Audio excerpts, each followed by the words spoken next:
call the meeting at 6:04. And do we have a city staffer here? We got to do something about getting the lights sequenced throughout, because I went through 7 lights on Monterey Road. Every one is red. Go the back way. I think, Walter, you're at the wrong meeting. This is... Yeah, that's the transportation subcommittee. Yeah. I'm equal opportunity. Okay, we have, we're going to do burrowing owls as we get through the beginning. So I've called the meeting to order, and if we could do the roll call. Chair Glines. Present. Committee members Hintermeister. Here. Truss-Garfink. Here. Edgerton. Here. Wolf. Oliver. Here. Hutchinson. Okay, and the Farm Bureau person, has she been approached? What's Yes. In the executive officer's report, I'll give you an update on that. Yeah. Okay, then report of the chair. I was going through the minutes, and if we could have the 3-minute time limit for speakers at the public hearings and at the and agenda items, so that we can have that. And then also on the cover sheets leading into it, if we could get Ed, your name on there somewhere, the attorney's name on there, just so as a public person coming in, and then it'll help them some, I think. Okay. Yes, we can do that. And then also the board members as well, their names is, but if that could also include, and if you guys could weigh in, I was thinking that it would include, such as I represent the public, we have the environment, and I'm not sure if it would be helpful. I think it might, but I'm not, jumping up and down about it, but what city you're from, because it gives a little bit of knowledge about who, but I think the first 2 are really good ideas. On the other one, I'm not certain. Does anyone have any? Seems reasonable to me. Well, I have just one suggestion too. I wouldn't mind if they put the executive officer's email on there, so that if the public wants to contact any of us, they could do that through the executive officer and not have to get each of our... That would be fine and dandy, and our email should be on the website for individual members as well. It is. Okay. And then that's basically my report. Thank you. And so we'll now move on to advisory member announcements. And if we could start with Julie and just come across. Nope. Sorry. I have none. Okay. Dick? Okay. Craig? No, I'm fine. I'm good. Okay. And Jan? I don't know if anybody's going to mention that November 19th HCP workshop in Vacaville. I wasn't, so go ahead. Okay. Yeah. Yeah. This is. I actually have never gone to one of these, but I've heard they're really very, very informative. Every year there's a meeting of scientists, administrators, various people that are involved in habitat conservation plans all over California. And the annual meeting this year is November 19th. And I actually had printed out a couple applications. I forgot them in the car. But if anyone's interested, it's a one-day workshop. There's bee presenters from different parts of California, people working on different HCPs. And I'm sure if you search for it, you could find it. We could send the notice. I think that'd be Yeah, worthwhile. I could have Angie send the notice out to. And should that also go to the implementation and governing board members as well? Or what's the target audience? Yeah, it's really You, okay. consultants, electeds, yeah. Yeah, and one of the ideas is it's, there's opportunities for lessons learned, from other HCPs, and just, kind of feedback from the different organizations that have been involved in California. Jan? I'm sorry. I just want to say thanks for bringing that up. I've attended it the last 3 years, and I'll be attending this one as well. I'm already registered, so I can bring back to the committee a report on it if they like. And is there a website where we could sign up for email notes and other stuff that they send out? And you can look at it or not, but I find, information incredibly value if I have time to get to it, and I try to. I mean, do you think that would be worth it if we board members had that opportunity? I think it'd be worthwhile because it is an annual thing. So I think it'll come up if you don't go this year. There'll be an opportunity next year. And I'm not sure of the website, but maybe that's something we can find out as well.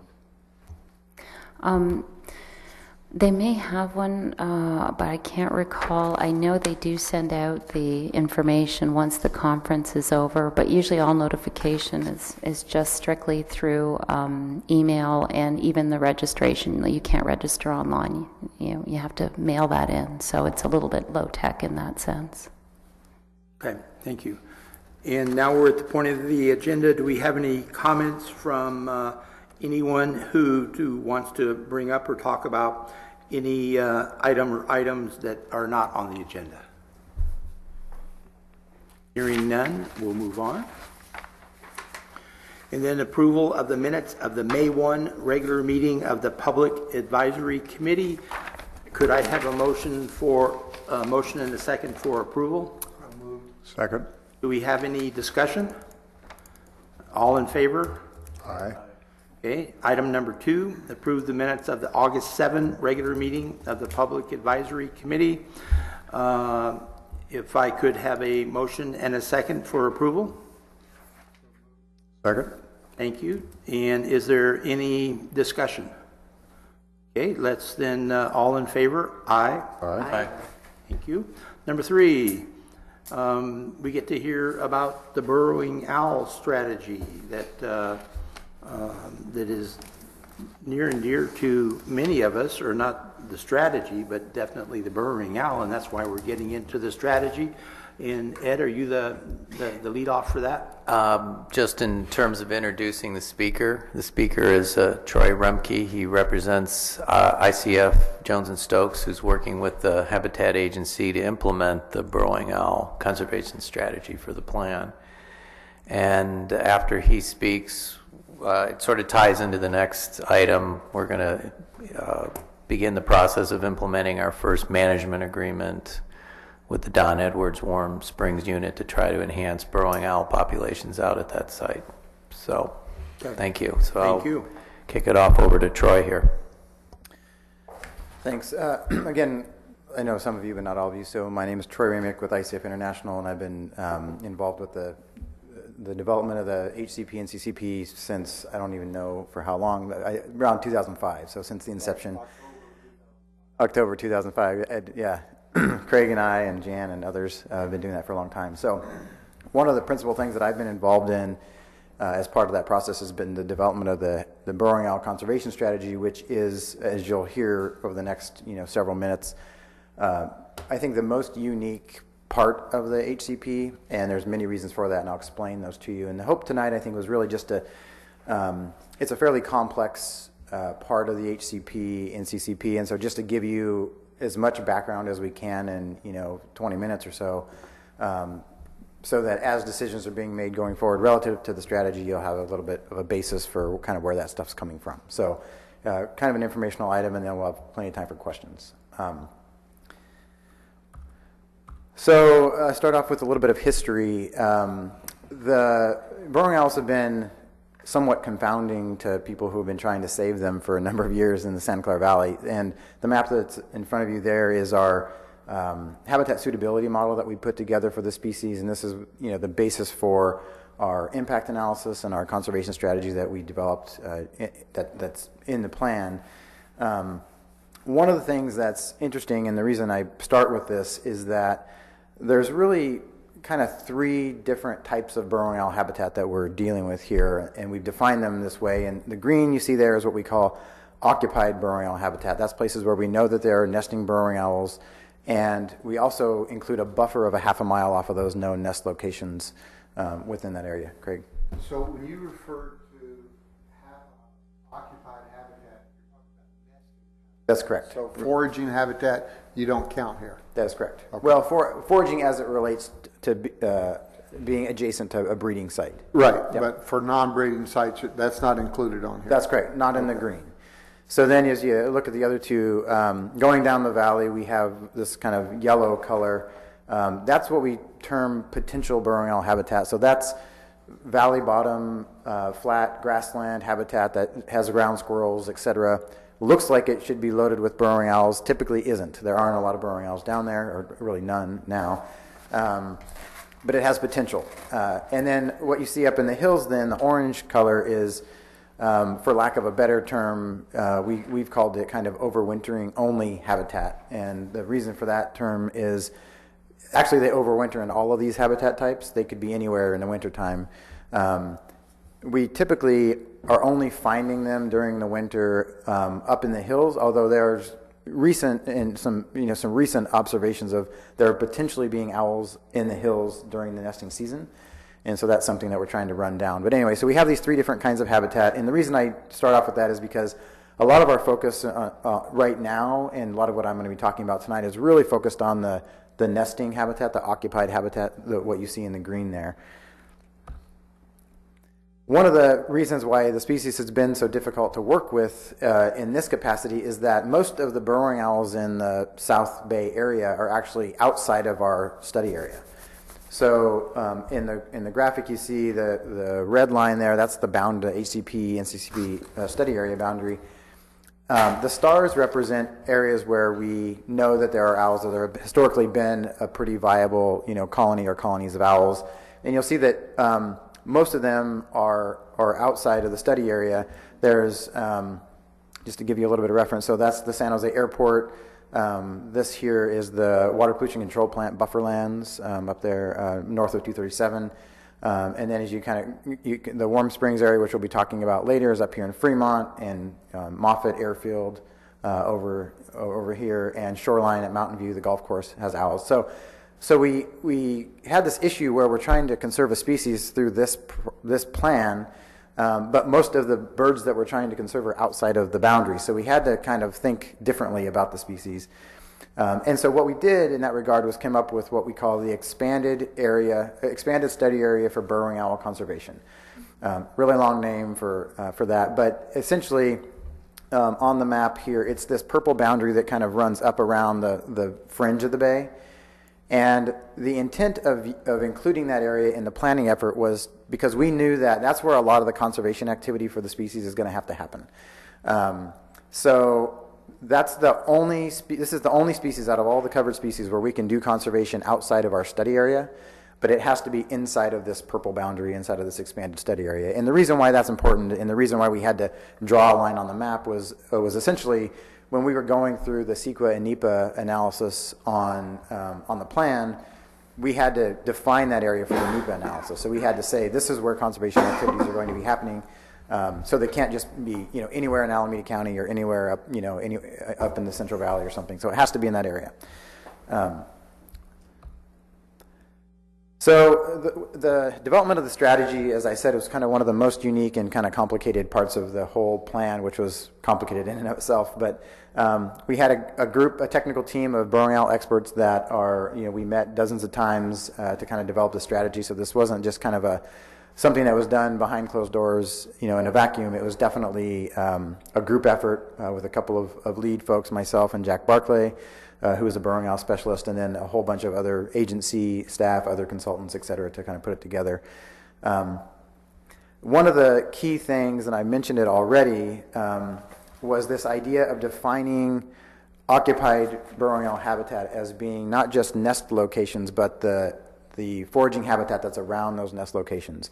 So previous to this effort, and still in other parts of the state, conservation or protection of burrowing owls through CEQA is really focused on nest sites. So there's a lot of interest in where are the birds nesting and then just protecting those areas. And what we wanted to do was deal with the reality that they wouldn't be nesting there if there wasn't foraging habitat around the nest sites. And so we wanted to kind of give that foraging habitat equal weight as the nest location itself. So that kind of forms the basis of what ends up being the fee base for the burrowing owl conservation strategy. So the areas that are subject to the burrowing owl conservation fee are these areas that are within a half mile, basically, of known nest locations and have suitable habitat. So it's already developed, no fee. But if it's a grassland site within a half mile of a known nest location, it would be subject to the fee, essentially. So that was, it seems like a small thing, but defining that area, the half mile boundary around the nest sites was actually a pretty big deal, and actually more controversial than you think it might be on both sides of the issue, both at the agencies, the California Department of Fish and Wildlife, and with the development community. You say a half-mile radius, right? Yeah, That's what we're talking about. that's right. Yep, and that's there's nothing really magical about that number. It's loosely based on data that we have from the South Bay that, there's been some radio telemetry studies that show that, owls spend about 80% of when they're nesting, they spend about 80% of their time within a half mile of the nest site itself. It was one study, but it's all we had, so we're using the best data we have, and we used that half mile buffer to kind of do that. So a lot of people on the same question or the same point, so what about burrowing out elsewhere? Is the half mile, not universal, but almost universal? It's actually not universal. So that small of an area around a nest site is actually pretty unique to an urban situation like we have here in North San Jose or the South Bay. You get out to the plains of Alberta or Wyoming or something like that, and owls, because resources are lower, less to eat. They'll have huge, they'll forage really far from their nest sites. So I think in the South Bay, they probably would love to forage further from their nest sites. There just isn't a lot of space. And so they use what they have. So it's, maybe less of a preference of the owls and more this, like that's over time, that's all that's left. And so that's what they're using. So it's definitely not universal. Thank you. Yeah. So lots of people have been involved in this. I won't read off the list, but from all the local jurisdictions, all of the permittees under the habitat plan, we kind of had points of contact inside of each of those agencies. A lot of people, California Department of Fish and Wildlife, were involved. Dave Johnston, who has been our kind of like point of contact for years and still is, was involved, and then a few people, kind of further up the chain in the department, Esther Burkett and Brenda Johnson, who are both have a history and research experience with the species, and also happen to be pretty high up in the department themselves. So they were heavily involved in the development of the strategy. So we were breaking new ground with it. And so because of that, there was a lot of interest from the Department of Fish and Wildlife and how it was going to play out, and there still is, because the jury's out, as you'll find out. What we were really focused on here was this idea of regional recovery. So I mentioned that most of the birds right now are outside of our study area. So we really had to think about this species from a regional perspective. So we can try to save all the burrowing owls inside of our study area in a couple of locations where we have them. But if we don't pay attention to what's happening in Fremont and Mountain View and Sunnyvale and Santa Clara, our efforts may be all for naught, because there just aren't enough burrowing owls left in the South Bay to give us a lot of flexibility in that regard. So by creating this expanded burrowing owl study area, it was really trying to pull all of these areas together and simply say, hey, we're all in this together. Those other entities that are outside of the study area, they're not subject to the HCP, NCCP, but with respect to burrowing owls, we all have to begin to coordinate on this issue, because one can't sort of persist without the other. So that's why we were really focused on this regional idea. And so we had to then think, well, what does regional recovery look like for the species? We've been surveying out for owls for years in the South Bay area, but there are 3 locations where surveys have been consistently done using the same methodology for a long period of time. Those areas are shown here on the map, and that's Moffett Airfield, Shoreline, Mountain View, and the San Jose Airport. And what we did was use those as kind of index sites, so they have, maybe say 13 or 14, maybe 15 years of consistent data at those locations now. So we were looking at how the population at those 3 locations were behaving over time to help us project what we needed to see in terms of numbers of owls in the entire South Bay area. So what we did, I'm not going to sort of belabor this, but we did what you call a population viability analysis, which is just looking at the changes in the population over time and trying to figure out how many owls do you need to add to the population every year to ensure that it doesn't crash and go locally extinct. So that's basically what the population viability analysis is. It's a whole appendix in the habitat plan that you can read about if you're really interested. But what we determined was, at least at those 3 locations, was that over time we need to be adding 3 adult breeding owls to the population every year to keep it viable to the point to where it's not going to crash at some point in time. So we took that number, 3 owls, and said, okay, if we extrapolate that out, 3 per site or 3 total?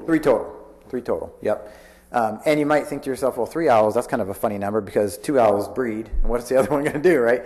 But this is, on average, year after year, we'd like to add 3 adult breeding owls to the site. And so that's important for 2 reasons. One is we extrapolated that idea out and said, okay, well, what if that were true for the rest of the population that we don't have all this data on?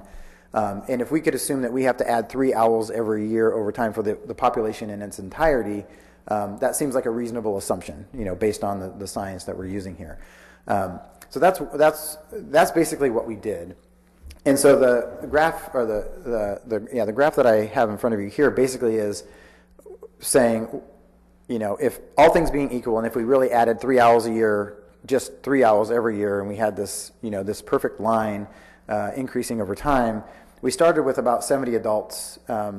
Back when this all was being done, about 2008, 2009, 70 adults in the whole sort of South Bay area. If we added 3 owls over time, we're going to end up with, somewhere in the neighborhood of 220 some odd owls. And we use that number that then kind of think about, okay, well, how much land would we need to support that? And that's really how we went about constructing the conservation strategy for the species in terms of how many acres of burrowing owl habitat do we need to have. And we came up with a couple of numbers here. One is that because of the limitations on where the species is in the study area, we have a limit on how many acres of breeding habitat can be lost to covered activities over time. And it's about 200 acres. And again, that's based on the fact that really there aren't that many places where there are owls inside of the study area now. Now, that doesn't count for potential habitat where there's not any owls, but it looks pretty good for them. We can lose that habitat. We're talking about the occupied habitat where there's nesting owls. And that became the basis for how we're going to collect fees to fund the conservation strategy over time.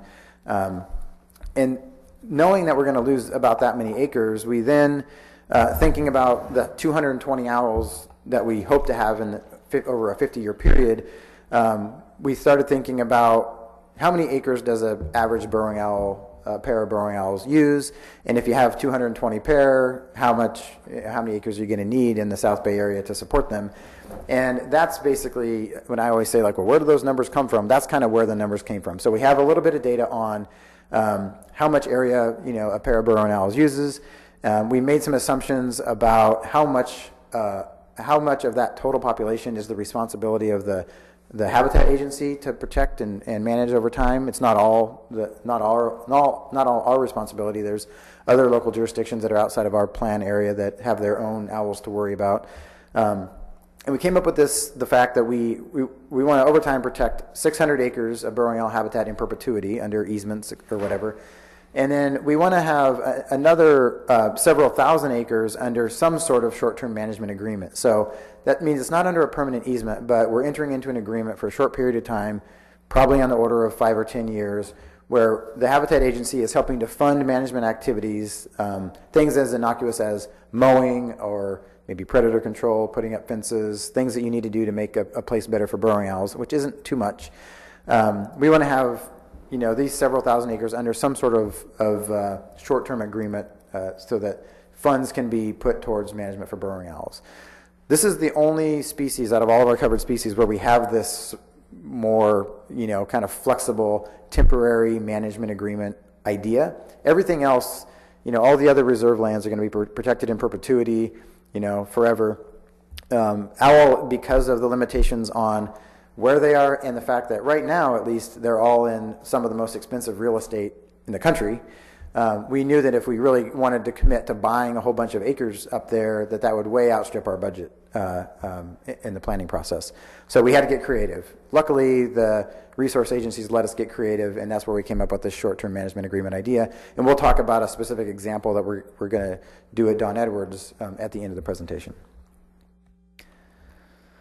I'm going to skip forward here just a little bit, not get too down into the weeds on the numbers. So as we then look at the kind of conservation strategy, it's twofold. One is we still need to avoid and minimize owls when they're occurring on a potential construction site or whatever. So we have a condition in the plan that basically says if you're going out and doing construction on a site and there are owls there are certain things you have to do. So you have this really nice looking flow chart that you have to kind of work through. The idea there was to keep the strategy as flexible as we could for areas where there are owls on construction sites, and actually give the cities the ability to still implement projects on properties where there actually were owls. This isn't going to come up very often, but it will in a few places. So there's a process that you have to go through if you have a property that has owls on it and you want to develop it, for example. Once you've avoided and minimized, then you really have to go into this somewhat complex conservation strategy that we've developed. So there's 3 tiers to the conservation strategy for burrowing owls. Trust me that the conservation strategy for every other species is not this complex. It had to be this way for owls for a number of reasons. Tier 1 is makes pretty much common sense. It simply is that we want to protect the owls where they are. We want to focus on areas where there are burrowing owls and have been burrowing owls nesting for a number of years, and put some of our funding into those areas to try and boost the numbers. So, do conservation where we have owls. Tier 2 is then thinking, okay, if we have the population pretty much secured where we have it and it's viable and it's doing well, then we want to start looking at some adjacent lands and some other areas that have high potential to support owls and start managing those lands to try and attract owls to different areas. So we aren't confined with just this handful of sites that have burrowing owls. We want to expand the distribution of the species within the study area. So that's kind of the Tier 2 idea. And then Tier 3 is a more active recovery action. So there's a lot of worry, and I think it's well-founded that our local population of owls is it's in dire straits right now. I mean, we just have a few sites, just a few owls, and any given year we could see a crash in the population and they could be gone locally. So Tier 3 is really aimed at doing things to actively recover the species. So things like doing some captive breeding activities to add more owls to areas where they currently are not currently persisting. Maybe moving owls around. So if we have a really healthy population, if we can maybe take some of those owls and put them in areas where there currently aren't owls, to expand the population a little bit. This is stuff that has happened a lot for other species, other bird species in particular, but it's something that has really been sort of rejected as an idea for burrowing owls, at least in California, for a long time. And the answer, when asked, the answer from the California Department of Fish and Wildlife has always been, well, we're not convinced that we're at that point where we need to start doing these sort of a little bit more risky, crazy things. So this entire strategy was kind of constructed to demonstrate whether or not we're at that point. And then if we are at that point, we have this suite of Tier 3 conservation actions that we can deploy and start funding to actively recover the species, to prevent local extinction, essentially. So it sounds complex and it's somewhat convoluted, but there is a sort of method to the madness here. So I'll buzz through these things here pretty quickly. So just to say, currently what I'm going to talk about tonight later with respect to like what's happening at the Don Edwards National Wildlife Refuge and ideas we have about other sites like the water pollution control plant and other things, those are all very much tier 1 conservation actions, right? So these are places where we have owls. They're doing pretty well, but there are some things that could happen on those sites to manage the habitat better, to kind of level out funding sources over time to make sure that things are managed every year, managed well every year. And what we're hoping to do is to boost the number of owls on those sites so that we can then think about tier 2 conservation actions, which are how do we get the owls to expand to these other areas. So we're very much in kind of a tier 1 situation right now. So implicit in all of this is us knowing every year how many owls do we have. We have these goals to increase the population a certain amount over time. We have to know where they are. So we created what we call the South Bay Burrowing Owl Survey Network, which sounds fancier than it really is. But there have been a lot of people in all these different places surveying for owls for various reasons for a long time. And what we're trying to do here, and this comes straight out of the habitat plan, is do a little bit more coordination between those groups and benefit from all of the work that they're already doing on their sites for whatever reason, and pull that information in and make it available to the habitat plan to kind of drive the conservation planning. So the network is made up of, ICF is sort of leading that effort right now. The Audubon Society is playing a key role, the San Francisco Bay Bird Observatory, and Don Edwards, which again we'll talk about in a little bit. City of San Jose, in coordination with the Audubon Society, they've been doing a lot of work out at the water pollution control plant already, and so they've been involved from that angle. NASA Ames Moffett Airfield, they've been monitoring owls out there for, like I said, about 15 years, and so they've happily agreed to give us their data and participate in the process and use the methods that we're talking about to monitor the birds on their property. The same with the city of Mountain View on the Shoreline Golf Course, and then San Jose International Airport also, they've been collecting data out there for a number of years, up over 20 years now. So we've met with them a few times, and they're involved in this sort of survey effort as well. And this is what it basically looks like. So we actually just had a meeting this morning of this kind of like resource group, this Burrowing Owl resource group that involves a lot of these parties that are doing the surveys. And this is year 1 of the survey effort. And the goal was to survey as much of these areas that have occupied burrowing owl habitat as possible. And this is what the kind of survey coverage looks like there. So the boxes are just, again, nothing special about the boxes except to say that when we were coordinating the effort, we were, like you're responsible for box 6 and you're responsible for box 7, and just make sure that there wasn't any overlap, so that we were efficient.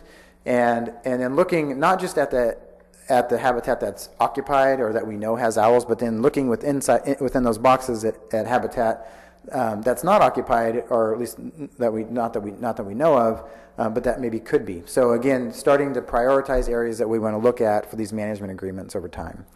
So that's what the survey effort looked like. You'll notice it was very focused on the North San Jose, Mountain View, around the Fremont area. That was primarily kind of a funding constraint. Being year 1, not knowing really what it's going to take to coordinate the effort and how much ground we can cover. We allocated a certain amount of funding towards it, and we said, okay, how much can we do for that amount of funding? And that's what we did. Going forward, we'll probably expand that survey effort down the valley and certainly down around the Pajaro area where there are some owls historically. So over time, we'll be covering more ground, but that was kind of where we were this year.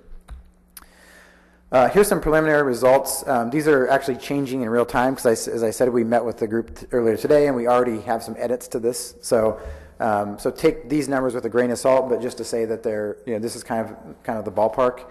And you can kind of see the distribution there. The highlights are the areas with the most owls. This is not unusual. Is at San Jose Airport. Owls love San Jose Airport, and they have for a long time, for better or worse. Same with Moffett Airfield. That's the 2 places where we have the most owls, and we're then interestingly kind of constrained because they're airports, and you don't manage for species on airports. People who fly airplanes don't like that very much. And so at San Jose and at Moffett, they've actually been able to manage for owls, keep them out of the active runway areas, in areas where they're not, causing concern for aircraft coming in and out, et cetera, and have been able to allow populations to persist in those locations. And Seems like, unless something changes drastically, that is going to persist over time. So it puts the Habitat Agency in a little bit of a tricky spot because we're, in essence, kind of relying on those populations because we want them to seed our other populations.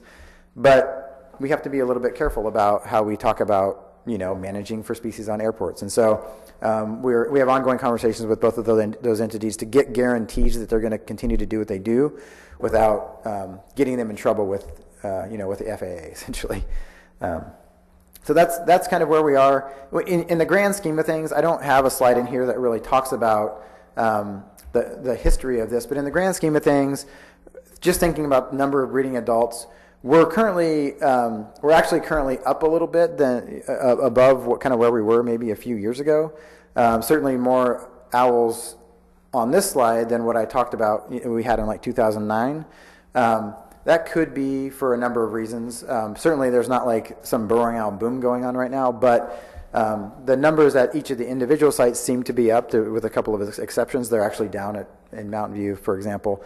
But also maybe just be the fact that there are more people out looking for them in a more coordinated way. So we're actually getting pretty good survey coverage for the owls now. In the past, it was somewhat haphazard. In some places it was really great, other places it wasn't. And so the numbers that we had were reflective of that. We maybe didn't have a great picture of what the actual population was. So I feel like we're getting closer to having a pretty good handle on what the actual population looks like. And so you can kind of think about 107 owls and where that falls on this graph. And it's actually going to be more than 107 by the time it's all tallied. But then that's year one. And then we have to think about, okay, we need to add 3 owls next year and 3 owls the year after that. So obviously the population is probably going to cycle naturally over time. But in general, we want to keep this upward trend. And that's going to come from managing them better where they are, finding new places for them to inhabit, and so forth. And so that's the goal. The actual goal in the habitat plan is to increase the population by 3 owls over time. So that's the metric that we're managing for and monitoring against, and that's why we have to do these annual surveys. So I mentioned kind of key accomplishments. Utilizing this regional approach, it's a bit of a no-brainer. It's kind of funny, as important as burrowing owls have been in the South Bay area, for a number of years. I use the word important in a number of ways. They're always sort of at the top of people's conscience when it comes to CEQA projects and so forth. There's never really been as coordinated as an effort as there is now, which is kind of interesting, but it comes down to, there was just never money to do that, and now the Habitat Agency can sort of fulfill that role. And we're seeing, I think, a lot of benefit just sitting around the table with the group in the resource group in the survey network. We're seeing a lot of benefit to just those day-to-day interactions. And so I think that's the kind of thing that you don't really ever think about with respect to the habitat plan and the creation of the Habitat Agency, that you can sort of have an entity that can do those coordination efforts that really give you a lot of value. So what are we going to do for the next 5 years? So here's kind of the key issues as I see them. One of the realities, again, a thing that makes burrowing owls different than our other covered species, is that most of our allowed burrowing owl habitat loss is actually probably going to happen in the next 5 years, certainly within the next 10 years. That's just the reality of the fact that the owls are, inhabiting these areas that are highly coveted for development. We're in the midst of another, building boom in the South Bay area or in the Bay Area in general, and so we're probably going to incur all of our loss of burrowing owl habitat in a very short period of time. That's different than what's going to happen for all of our other species, where it's just going to be pretty gradual over the 45 or 50 years. So that gives us 2 issues to think about. One is we have to make sure that we protect and stabilize the population so that as we lose that habitat in a short period of time, we don't lose our owls and then undercut our entire conservation strategy. So that's one issue. The other issue is nearly all of our funding for our burrowing owl conservation strategy is going to come in the door in the first 10 years. And we have to be careful about how we spend that money, because we have to spend it over the course of 50 years. So I think that's something for this group to sort of grapple with, and other bodies related to the Habitat Agency grapple with, is just making sure that as that money comes in, that we're doing everything that we can with it to make sure that we're, implementing the conservation strategy, but that we aren't short-sighted in the fact that as we begin to acquire properties and enter into management agreements, we have to make that stretch over a period of time. And so that's just a reality of where the birds are and where the development's going to happen. Another key thing that we didn't contemplate when we wrote the strategy was dealing with burrowing out impacts outside of the study area. And we obviously knew that that would have implications on our ability to continue to conserve the species inside of the study area. But, burrowing owl, assessing impacts to burrowing owls for projects is done purely through the CEQA process. It's not a listed species, so there's no state or federal permits that are issued for it. And so for other local jurisdictions, other cities or other entities that are doing projects that are going to be impacting burrowing owls or their habitat, any commitments that they make to protecting the species is going to be done through CEQA. And so, we have to kind of grapple with what is the role of the Habitat Agency in that process. The Habitat Agency has an interest in making sure that burrowing owls are at least, managed for as part of the CEQA process, because we don't, again, want it to undercut our conservation strategy. So we have to think about that. What's the role of the Habitat Agency in CEQA processes in other jurisdictions that are not subject to the plan? And then also the ability of the agency to accept mitigation money from those other CEQA projects that we could then use for mitigation projects or conservation projects for the owl. Because one of the things that we're seeing, or a trend that we're seeing, is as CEQA plays out on a project in Mountain View or Fremont or whatever, the one thing that we hear a lot is, well, whatever you do, it should be consistent with the burrowing owl conservation strategy in the Santa Clara Valley Habitat Plan. Number one, we don't really know what that means. It could mean a lot of things. And then number two, oftentimes those local jurisdictions are like, well, can't we just pay the fee? Can't we just somehow opt into this thing? And that's not that easy of a question, right? And so the other time that this has come up is with nitrogen deposition fees, where there's other entities outside of our study area that are grappling with nitrogen deposition, and they're like, well, can't we just sort of buy our way in? And maybe they can, and that's just something that we're sorting out. And so that's, again, something for this group to think about. Certainly makes a lot of sense to have all of money from other places come through the Habitat Agency and to then implement burrowing owl conservation in a coordinated way. That makes a lot of sense to me. But it's probably not as easy as it sounds. So, and then one of the main components of the strategy that we talk about in the plan is utilizing other things like landfills or other land uses, maybe golf courses, things where burrowing owls might be hanging out anyway, and working with those, either the local landfill manager or maybe even Cal Recycle at more of a programmatic level, to pull places like that into our short-term management agreements and our reserve system. Again, makes a lot of sense, but not as easy as it might sound when you start talking with Cal Recycle, and they're like, well, actually, we don't necessarily want burrowing owls and ground squirrels and other things running around on our landfills all the time. So we're just in the early stages of those discussions, and there's been some recent successes, not with respect to the Habitat Agency, but with other local jurisdictions in Mountain View and Sunnyvale and others. So we're kind of wading into that arena as well. And then initiating these studies on active recovery techniques. So the stuff I mentioned about, doing things to actively grow more owls so we can put them in new places, that's all very experimental. It's pretty high-risk stuff, which is why the Department of Fish and Wildlife has always been nervous about it.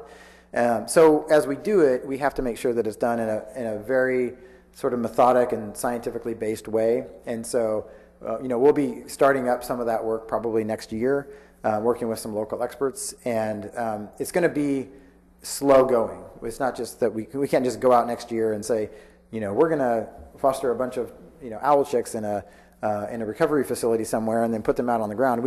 That's a pretty big chance of failure if we do it that way. So it's going to be very sort of regimented over time, and you'll be hearing probably updates on that over the course of the next year.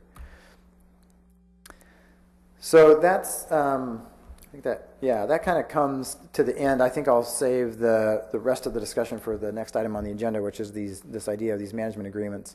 So is there any questions at this point in time? Anything to add? Okay. Okay.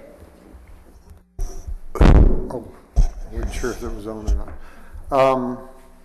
Two questions. On the budgeting, when money comes in for the burrowing owl mitigation, is it a one-for-one? That money has to be spent on the owl and no other monies?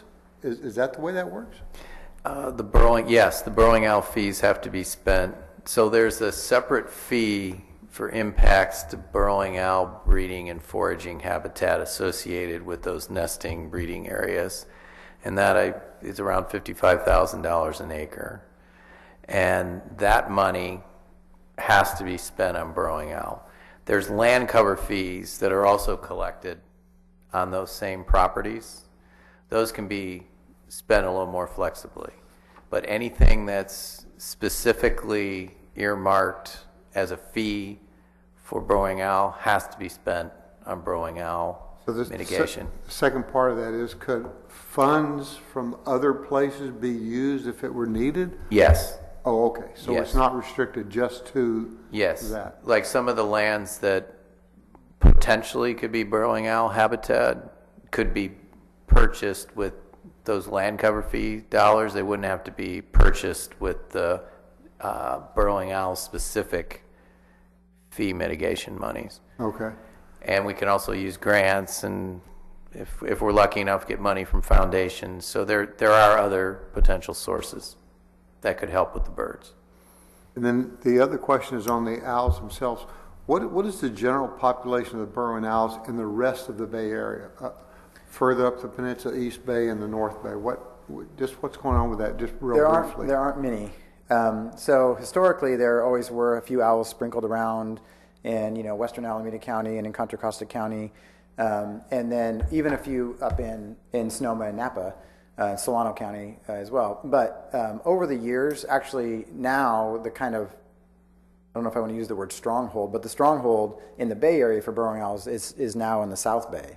Oh, okay. So That's what I was trying to find out. there aren't very many owls left. And then as you go up the East Bay, there's a little bit of a difference there because there are burrowing owls out in like eastern Alameda County and eastern Contra Costa County. But they're not a different species, but they're behaving a lot differently than the owls that we have that are kind of ringed right around the bay. So there's that to consider too. I mean, there's a lot of, as you go over the shoulder of Altamont and get down into, well, in Altamont itself, and then as you get down into, that kind of shoulder before you get down into the Central Valley, there are lots of owls out there, but they behave pretty differently than these sort of more urbanized owls that we have. Okay. Yeah. And following up on that, elsewhere in California? Similar issue. So, it's always been kind of interesting because the owls that we deal with in the Bay Area have been in this kind of like situation of dire straits for a while. They've been getting hemmed in by development and other things. Around the state, that's true in other places, but by and large, amazingly, somehow, the burrowing owl population has remained somewhat stable. Now, this information comes out of a couple of years ago. It's been probably like 4 years ago now. There was a petition to list the species as a state under the State Endangered Species Act, and the finding from the California Department of Fish and Wildlife at the time was they declined the listing on the data that the burrowing owl population statewide was actually relatively stable, knowing that there were local situations like in the Bay Area where there's clearly a problem. One of the things that's been boosting those populations for a number of years now across the state is that down in the Imperial Valley, there's a really big population of burrowing owls that are taking advantage of the kind of agricultural setting down in the valley, using the levees and berms that are built around in the Imperial Valley. Even that population now has gone down a little bit, but I've always thought it was kind of interesting to know that if water in California becomes so restricted that the Imperial Valley doesn't get as much water as it is now and has in the past, actually burrowing owls could suffer from lack of water as much as many other species. That's kind of an interesting thing. So it's like, I've always kind of thought of it as being a little bit of a, like a false situation, because that population of burrowing owls is boosting the statewide numbers a little bit, but it's in a pretty artificial setting. So I don't know if I answered the question, but No. Okay, other questions? I have comments? one. You concluded that in the next 5 years, we're going to probably lose all our habitat area. And yet, more than half the owls are at the airport, 2 airports. Yeah. And we're not going to use those airports. So how are we going to lose it all if, in fact, we're going to keep the airports, I would assume? Yeah, and maybe I misspoke. What I was saying was we're not going to lose it all, but of the, we're basically allowed to impact, there's a cap. So the state wanted a cap on the number of acres of nesting habitat that could be lost, and that cap is 198 acres.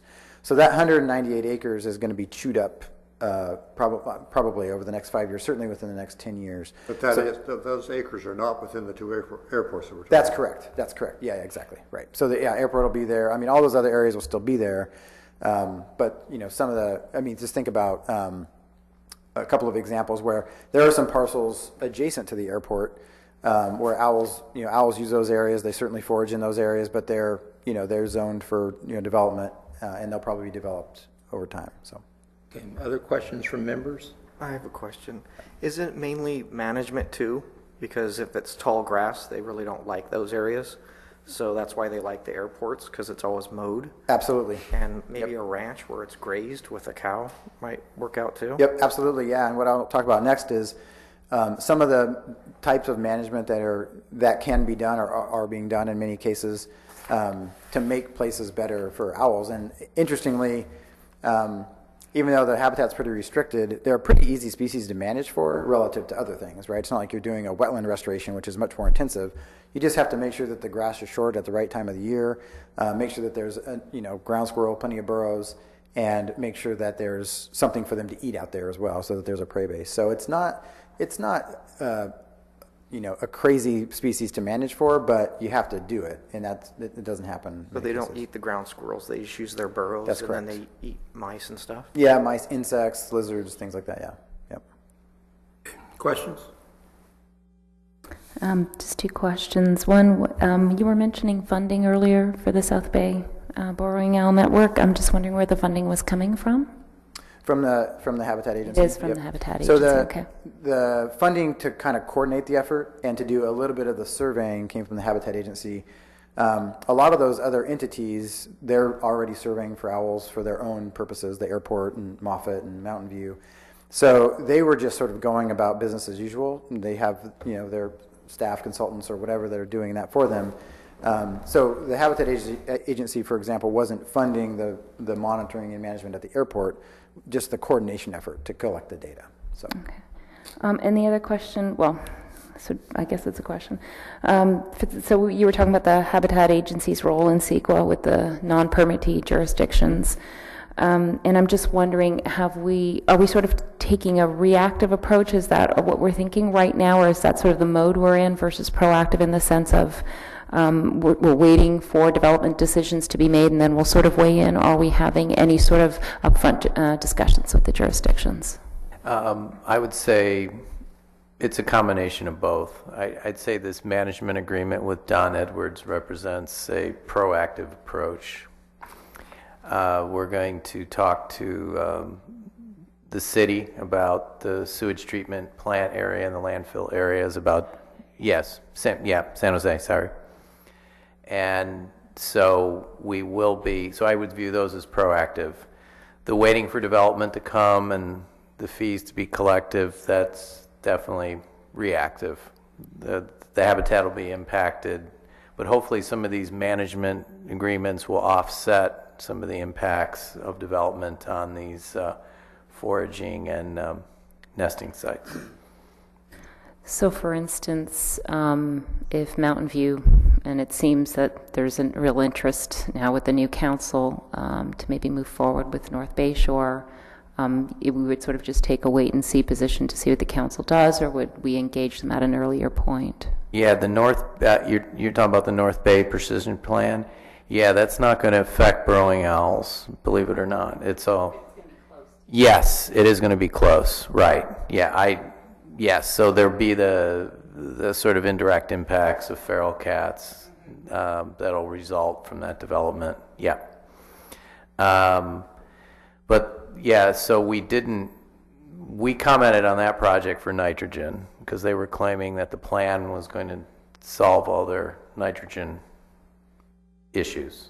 And we said, we disagree. So, but with the city of Santa Clara, Troy alluded to, we did write a couple comment letters to some of their big projects coming up, saying your project, we're part of a global community here trying to deal with this issue. You can't ignore it.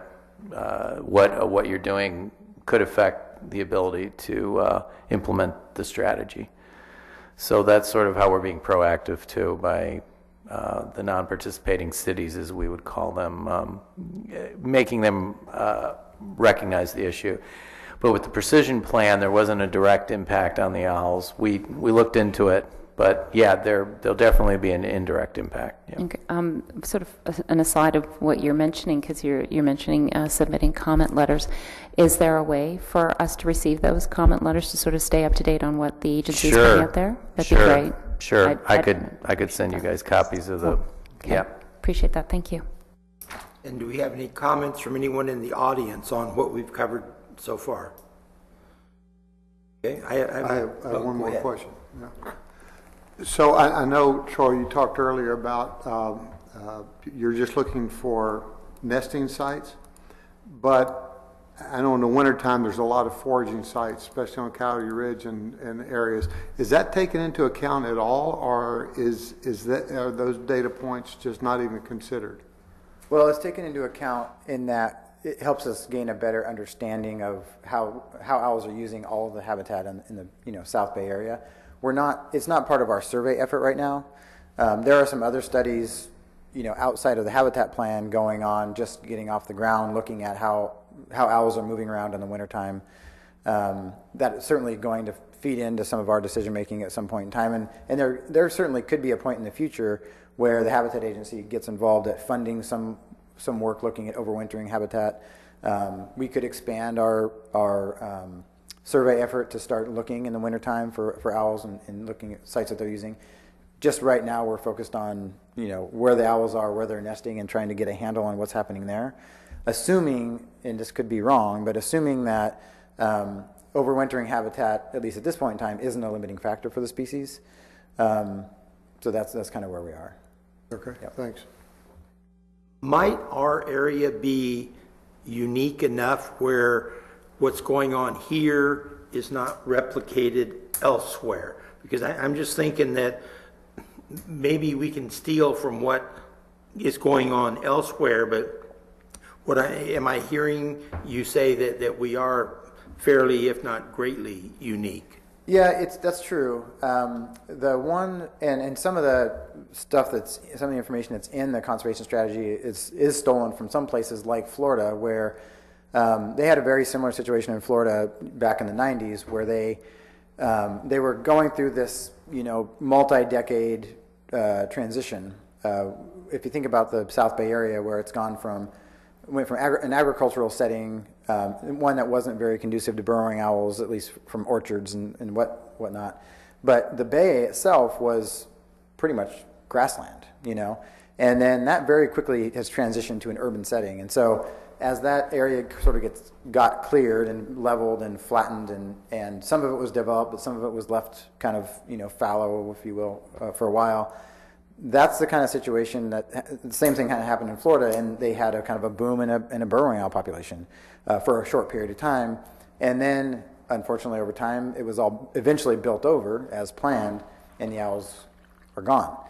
And so when we were looking at this strategy, back in 2006, 7, 8, we were kind of trying to take some lessons from that and thinking like, okay, we don't want that to happen here. We certainly have seen the effects of development over time, because there used to be many more owls in the area, and there still are a good number, but they're now smushed into these little tiny areas, and the foraging habitat over time has been, just death by 1,000 paper cuts, and so it is unique in that regard to have this urban of a population of burrowing owls, and I think the other thing that makes it really unique is trying to contemplate doing conservation for a species on land that is so expensive. You really have to get creative in how you spend your money in that case. So. Good. And one other, the increasing the foraging area, which would seem key to this whole thing with the drought. And then further with the drought, I know that at Gavilan, we've had to basically pause environmental impact reports because we're in such a not traditional, ongoing, we hope, thing. And so that we can't move forward on stuff because we're into a major drought. So how's that going to, are we maybe tilting at windmills with right now anyway? It's possible. It's hard to know in any given year, how a population is responding to certain sort of current weather patterns or rain patterns or whatever. I was surprised when all the numbers came in. I was surprised that the numbers for owls were as high as they were right now, because my original thought was, for a species that relies on amphibians and insects and things like that, it seems like persistent drought would be a big problem for them. It probably is in many ways, but I was surprised to see where the numbers are now. Next year, who knows, right? I mean, they're a boom and bust population, so they could be way down next year. There could be other factors.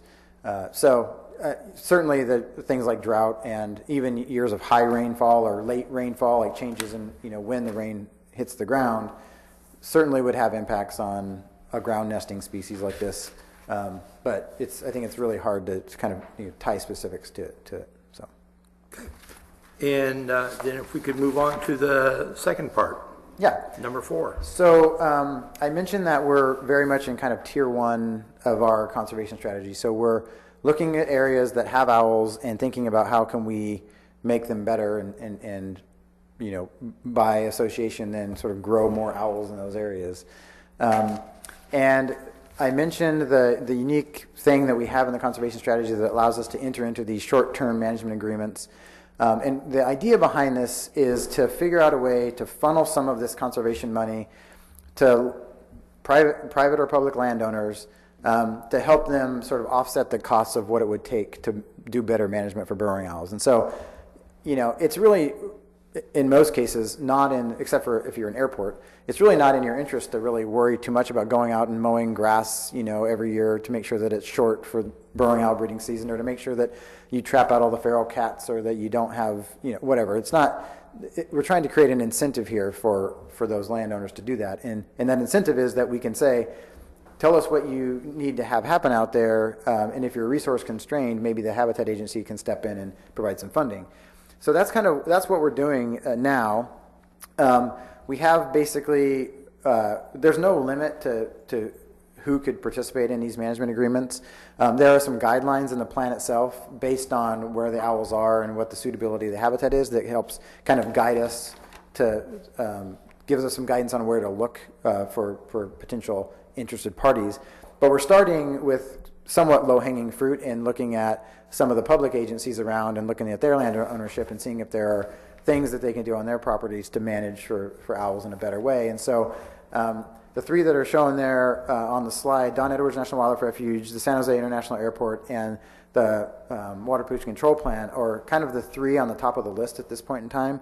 I'm going to go into detail about the National Wildlife Refuge in a sec, but I'll just quickly touch on the airport and the Water Pollution Control Plant. So the airport, we're not talking about the airport itself, but there are lands adjacent to the airport, south of the airport specifically, that are city-owned lands. They have many other uses happening on them right now.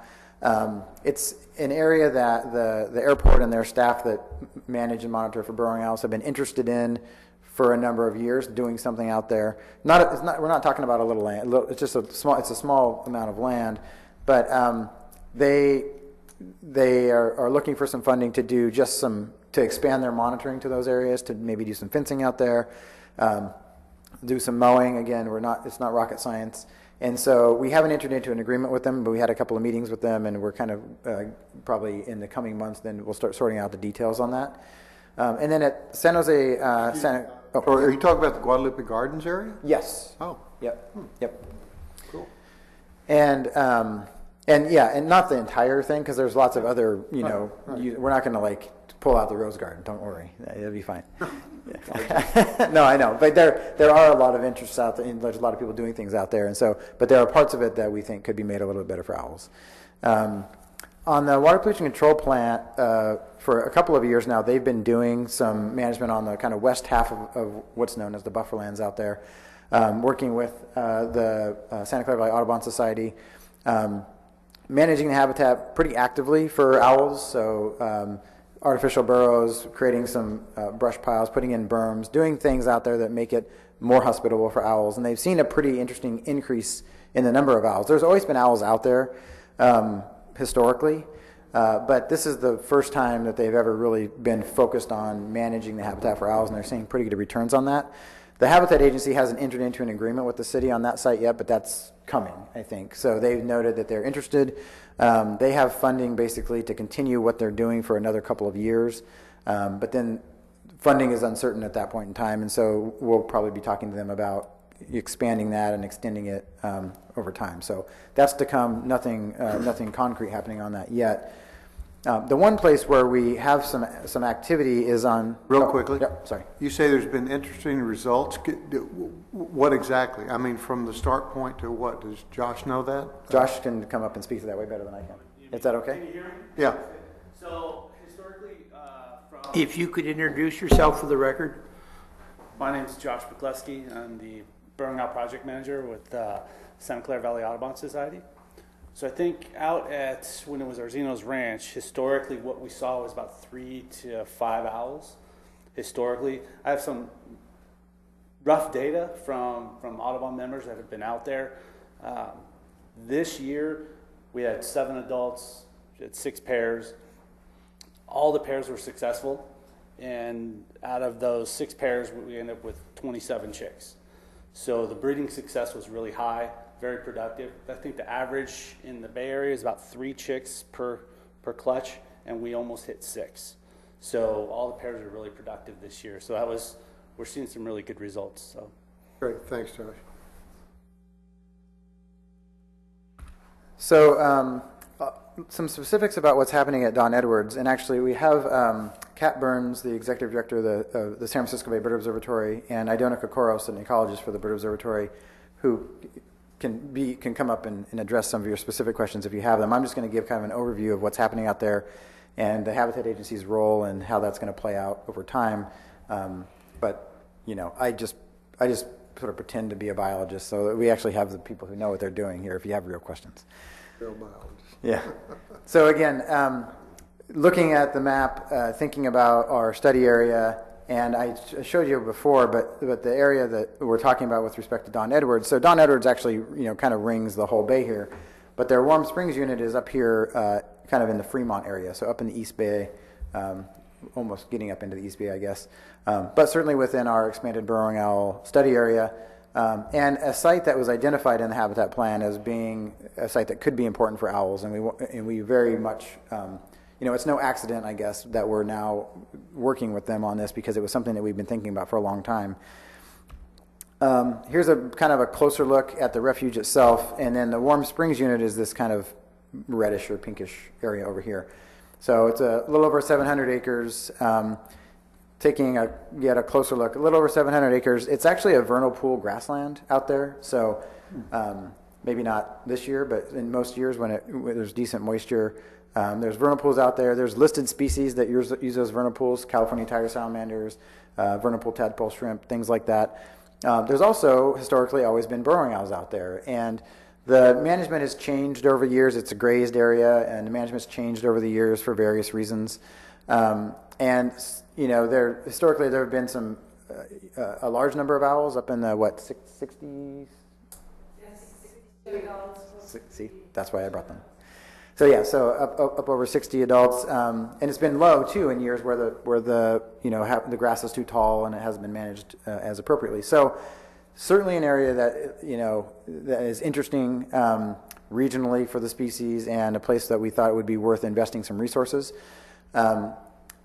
Interestingly, when we wrote the idea into the habitat plan years ago, like, hey, we should go do this, with the refuge, we actually didn't even talk to them before we put that in the plan. Mostly because I didn't want to hear them say no, because I didn't really know what they were going to say. But we went and talked to them earlier in the year, and they're super excited about the concept. Like every federal agency, they're often, resource constrained and would love to do more things on their property given the given the people and the funding. And so I think what we're seeing here is an opportunity for some real dual benefit from their perspective. So they're managing for the listed species, the salamanders and the shrimp that I talked about.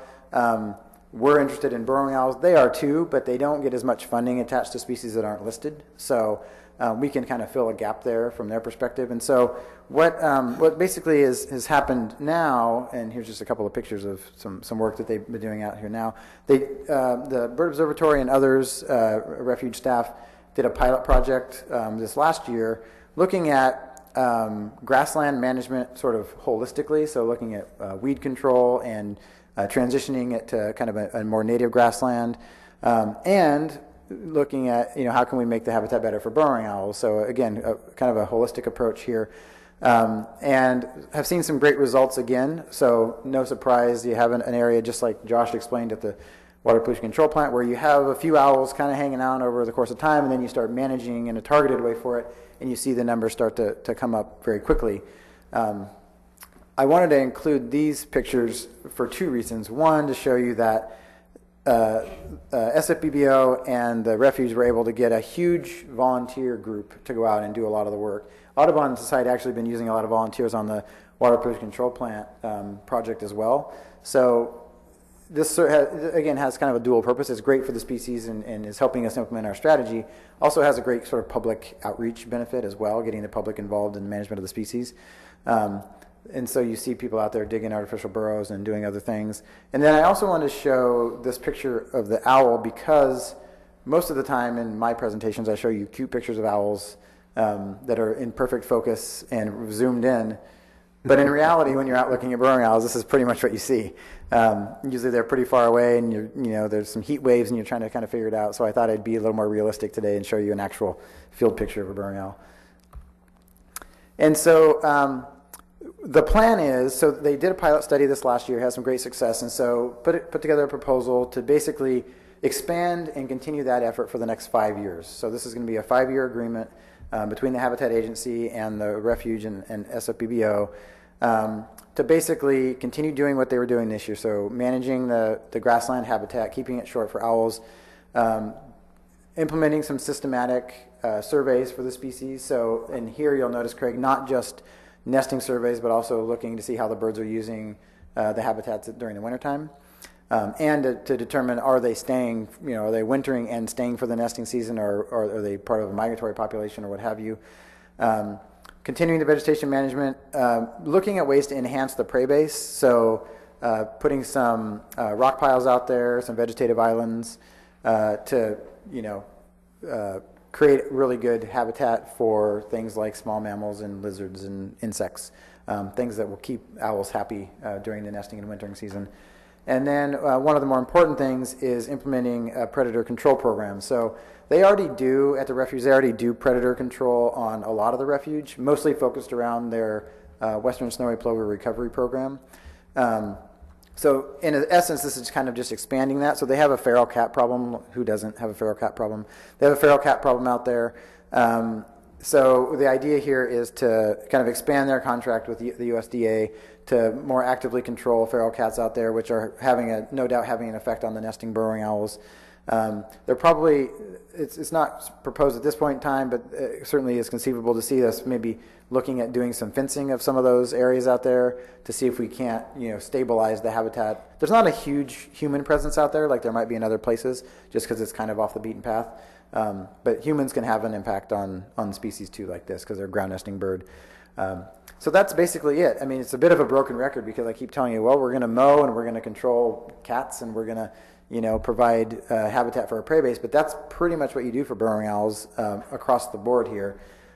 So it's not like we're reinventing the wheel necessarily. So the idea is, as I mentioned, this will be initially a 5-year effort.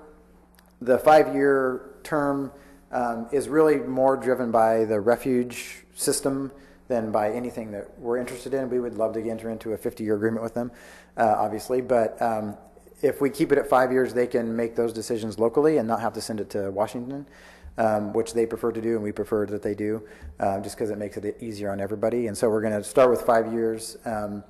Obviously, could have the ability to renew that if needed after that.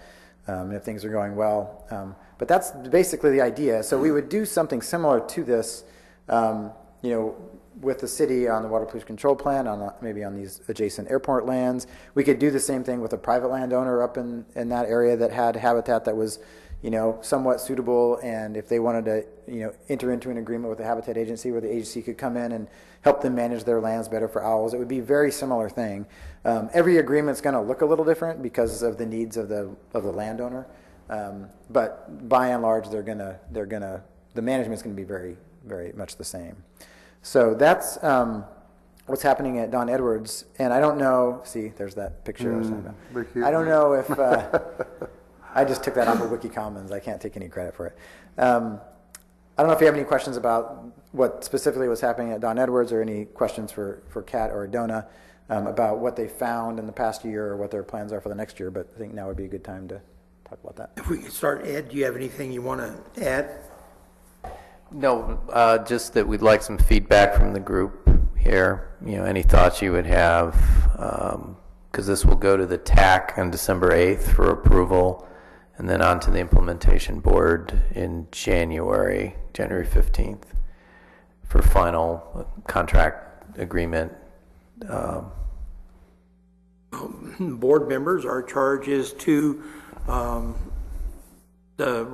review the proposed scope of the work and to submit comments, feedback to the agency, other boards. So anyone who wants to start. And it doesn't have to be today. You can provide written comment to us just by December 1st. Okay. So, but we're willing to take comments today, but but don't feel obligated. You have to do it today. Jan? Yeah, I had a kind of more general question back on the management plans, of which I think this is one example.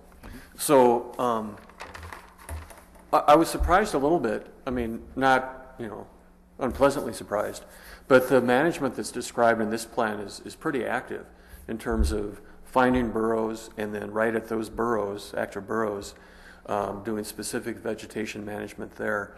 So when we've talked about the agreements that you're making with other entities, like for the airport, I forget, water pollution control plant, are they going to have a very similar flavor? We hope so. Yes. Yeah. So we're trying to get some uniformity. Yes. And actually more active. Active management. There's some properties, parcels that are part of the complex out there that are currently not being managed very intensely. Mm-hmm. Ken Davies was telling me that today. So there's some areas where we could use our funds to assist them with more intensive management, and then some of the techniques that we'll employ here as we collect data, find out that they work. Mm-hmm. Hopefully they work, then they can be employed at these other sites. So really the plan is to implement this kind of more aggressive management in as many areas as we can. Yes. Right.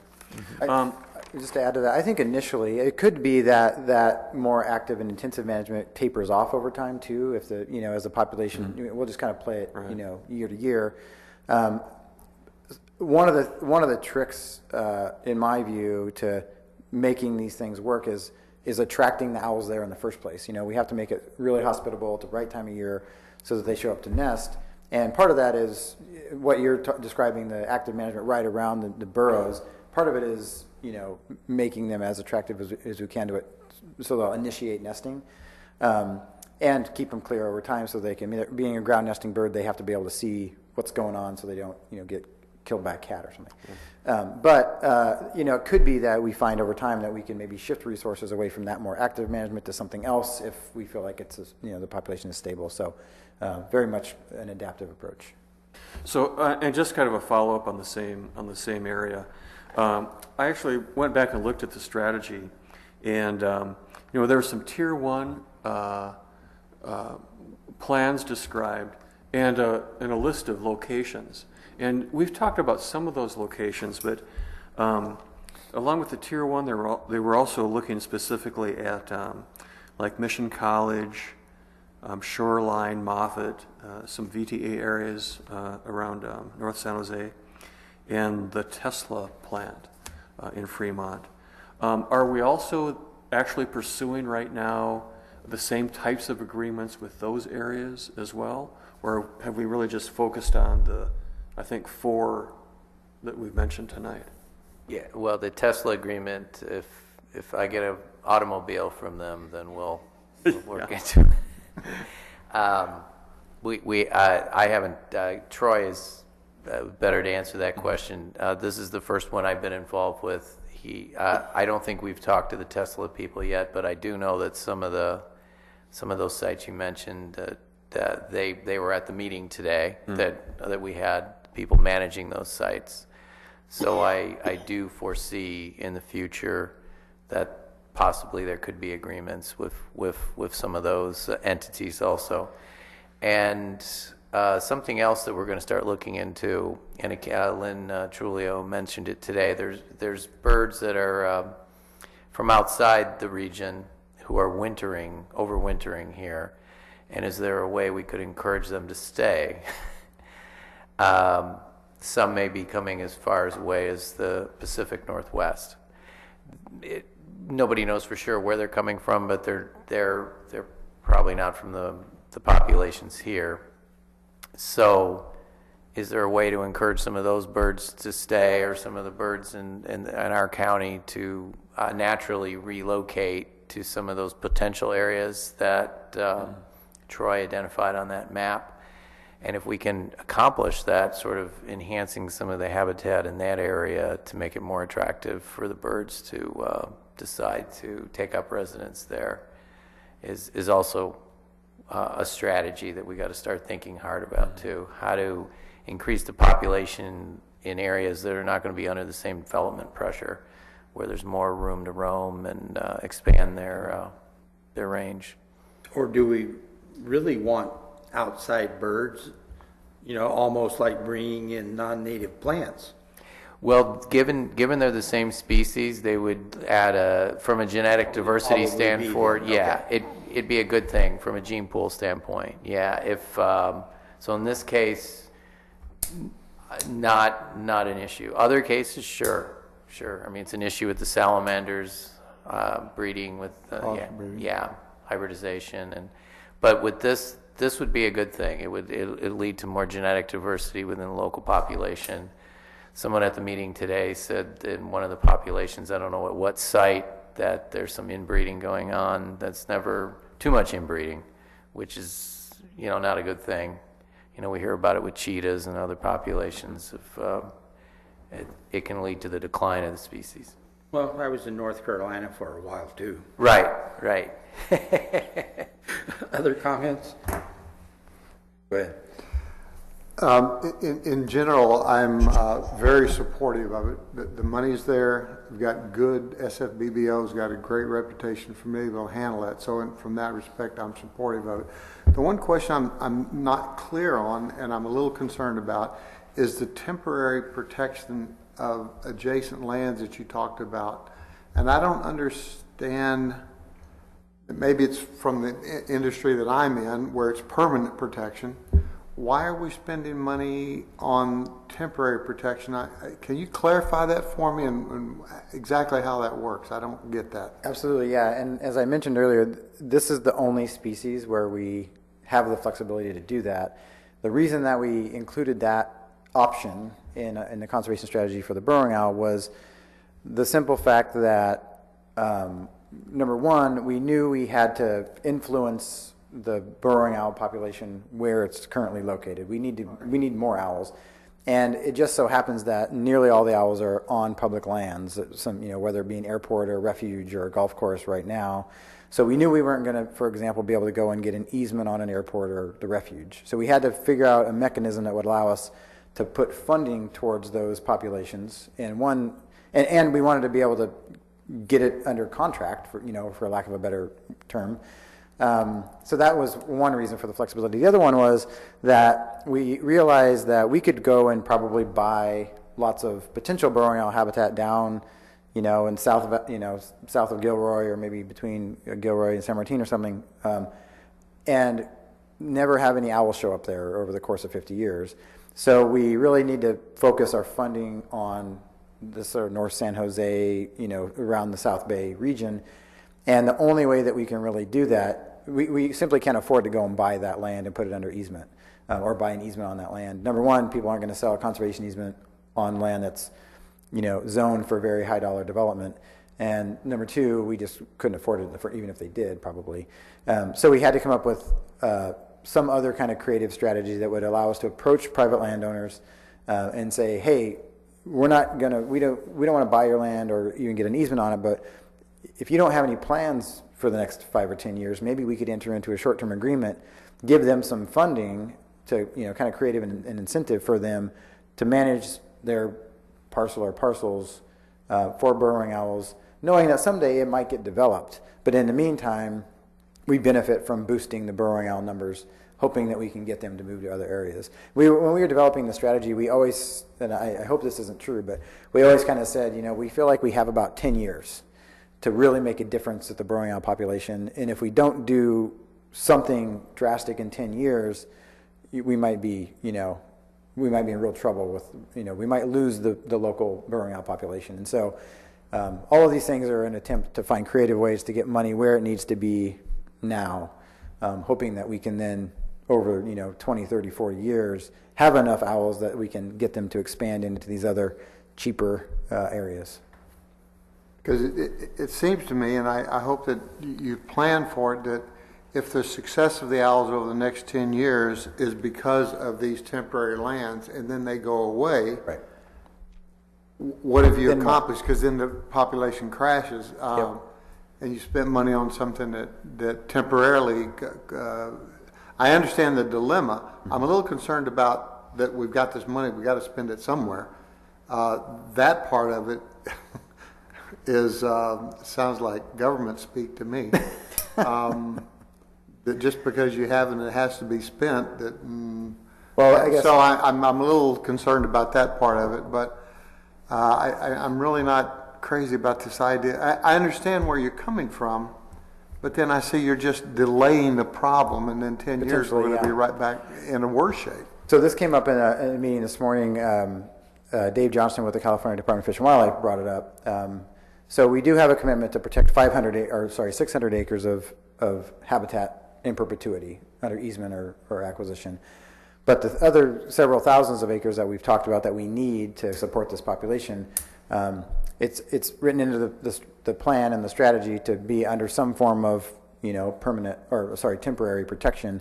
And Dave Johnston, who was involved in the development of the strategy back in the day, he said, in his view, by the end of the permit term, year 50, we need to have some guarantee that that land is going to continue to be managed in perpetuity. So what his view is that land should actually be under some level of permanent protection or have some guarantee attached to it that we know that it's going to continue to be burrowing owl habitat over time. So he and I agreed to put our heads together to come up with some sort of some clarification language on what the actual commitments of the agency are around that, because it's not super clear in the strategy now. But you're right; that is a real issue. And I think the hope, and maybe it is just a hope, but is that if we can really be successful with these temporary agreements where the owls are now, and get the owls to move to areas south of San Jose that are easier to protect and conserve, just on a dollar per acre basis, we'll have a lot more flexibility in how and where we buy land that can be protected in perpetuity. So I mean, it's a stretch for sure, but we've always known that with this burrowing owl strategy, that it's like, I mean, if we took the money that we have now and went and bought land south of San Jose, while the owls in North San Jose get nickel and dime, then we're also lost. So would the 600 acres that's in the plan, would that support the 220 owls that's the target? No. It will not. So you need that extra land. correct. That's correct. Yeah. That's a hell of a dilemma. It's going to be a challenge. I mean, Troy laid it out. We've got about 10 years. I've heard people call it a Hail Mary strategy. the football analogy. Well, that's, yeah, and, Yeah. How often are those successful? That's my point. Well, we all turned to Doug Flutie back in, 84 was that. So, yeah, it's going to be a challenge, Craig. Absolutely. It's no, we're not spending money just to spend money. But I understand your concern. I would say the agreements with the water treatment plant and with Don Edwards and potentially Mountain View and those publicly owned lands, those will be in perpetuity. And that's what Troy was alluding to, that some of these will try to create sort of a long-term agreement with these entities until the populations of these birds can be established in the South County, and then we can sort of back away from those agreements. And Yeah. those combined would be more than the 600 acres? Yeah, if somehow birds can be along the Pajaro River, for instance, there's also some properties in the Santa Cruz Mountain area, the valley areas of those properties, agriculture land, ranching land that has ground squirrels, has a lot of the what we would say the habitat constituents of what you would expect burrowing owls to be attracted to, but they're not there. So if somehow they can start nesting there, and we can work out agreements with ranchers or to buy easements or fee title to some of that land, and if the birds can get established in that area, that would become the primary focus of the plan, is enhancing the populations there. But like Troy said, they're not there. So if we buy a bunch of land thinking and the birds crash in North County and there's no birds in South County, the strategy's failed. Yeah, and the permit would be in jeopardy. But in the Gilroy Morgan Hill sewage treatment plant, it's less developed than the San Jose, Santa Clara. And I would throw out too, all the golf courses from South San Jose on both sides of the valley, they're almost all adjacent to land that is not developed. It's not like you're an urban golf course. So that would seem pretty natural. Could we trap and move the birds? It's a good question. Something we talked about a lot this morning. It's something that's been done before, but never done successfully for burrowing owls, at least in this area. And it's a pretty high-risk proposition. That would probably be, something that I would term kind of last resort, but it's certainly something that we have available to us in our sort of toolbox. We would have to, before we did that, we would have to do a lot of sort of like pilot program kind of things to make sure that we can do it successfully. But possibly, yeah. And then Georgia will hop over. But as you folks put this forward, the dilemma about, the Hail Mary and the now to 10 years, is that really the best use if 10 years from now they're not going to be around? And we can't predict that yet. Yeah, If you I have think. no track record for picking them up and moving them successfully, what would be the purpose of growing that population in an area that's not going to sustain them when you have no track record of being able to move them someplace else? Yeah, the idea is to grow the population where it is and then find lands adjacent or within a kind of typical dispersal range of the birds so they'll move naturally. If we get to a point where we have to actively move them to a new location, I'm not saying it's not possible. It's just it hasn't been done successfully before, but it's only been done once, maybe twice in the area, and in kind of a not haphazard, but like an emergency situation, kind of, right? So not a methodical, scientifically based approach. So But that's if what this we would land do. is so expensive, how are we going to have the resources to buy the land?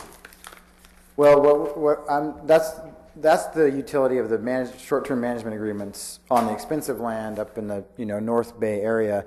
It's still expensive as you get down the valley, but it's certainly, we're going to be buying a lot of other land down the valley as well for various other species. So it's still expensive by national standards, but it's cheaper relative to, North San Jose 237 frontage kind of land. Other comments from board members? I don't understand how you're going to get them to move naturally on their own if you're going to enhance the habitat that they're at. Why are they going to? Yeah, well, I mean, there's certainly kind of carrying capacity things to think about. So even if you enhance the habitat and make it as great as it can be, if you grow enough owls there, eventually they're going to, there's going to be resource limitations to the point where some owls are going to be pushed out and be looking for new areas to nest, just like any other species would. And so that's really what happens. It's not that they're necessarily thinking, oh, it looks great over there, I'm going to go over there. It's that they kind of get pushed out because there's somewhere else. Realistic with the areas like the airport to wherever they're going to go First Street and wander around. Right. There's some studies that have looked at how far birds move between these, or do they move between these populations. There's actually a study going on right now, Lynn Trulio with San Jose State, just starting a study, a banding study to track where owls are moving. We have records of owls moving from Moffett Airfield to San Jose Airport, from San Jose Airport back, and in between these kind of populations. How they find them, who knows? Maybe by accident, but they do move. Those populations don't migrate. Typically not. So in the San Jose area, actually in California more generally, we have kind of three types of birds. We have birds that show up here just to nest, and then they may go somewhere else during the winter. And then we have birds that come here just for the winter, and then they go back north to nest. And then we have some birds that stay here all year round. They nest here, and then they winter often in the same exact location, or maybe they winter somewhere else within the area, but they don't go far. So we have birds that do all of those things. Troy, maybe pull up that map to show where the birds overwinter in the county. So one of the hopes is that the birds that are dispersing to the areas in orange on that map, that they will decide to stay in that area and nest in those yellow areas in the South County. Yeah, and they overwinter actually all three of these, colors or types that are shown on the map here. They overwinter, on the nesting grounds. They'll stay there, but they will use the hillsides as well.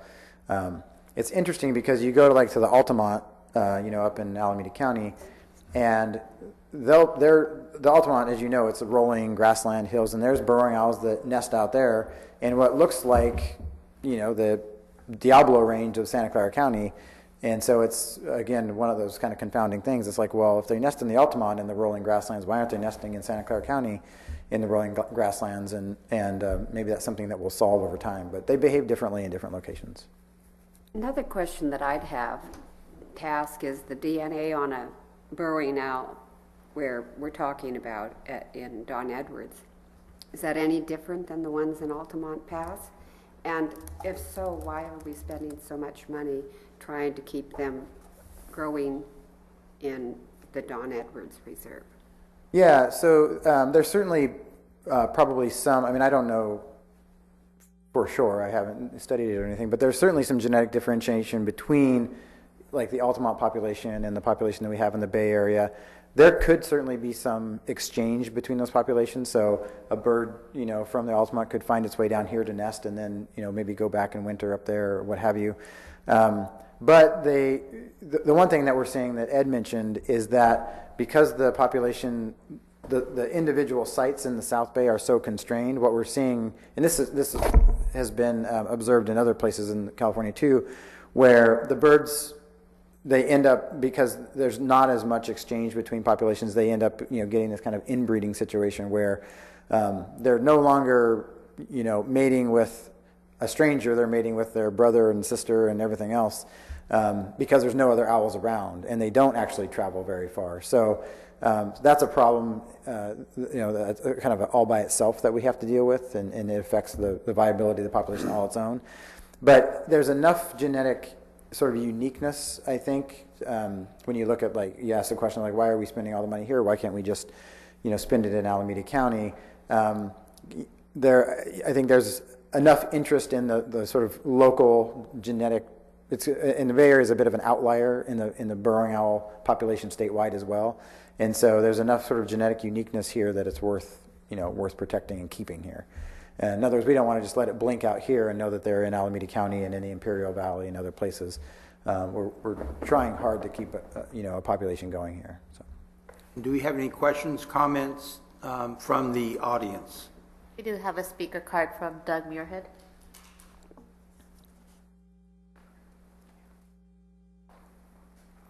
Thank you, Chair, and good evening, committee members and staff. For the record, my name is Doug Muirhead. I live in Morgan Hill.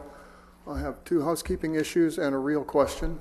First housekeeping issue is the presentation that you've just seen for agenda item 3 was not in the packet, was not available as a handout, and so I'd like you to consider how you're going to make presentations available to the public, because this was quite well done, as well as the discussion that you just had. Second housekeeping item is that as you adjourn, you might want to wish happy birthday to your minutes clerk. She's sniffling, so you may not want to hug her, but kind words were probably okay. The real question, because I only had the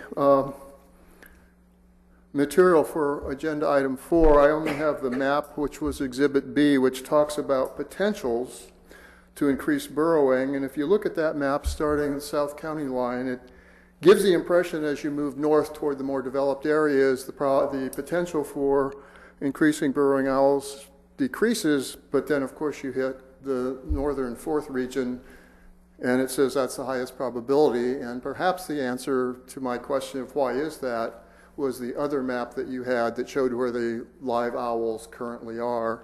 So I'm curious if that's the answer to why the highest probability is in the developed area and not in the open space in South County. And then if that's the answer, maybe a little better explanation on potentials would be useful. Thank you.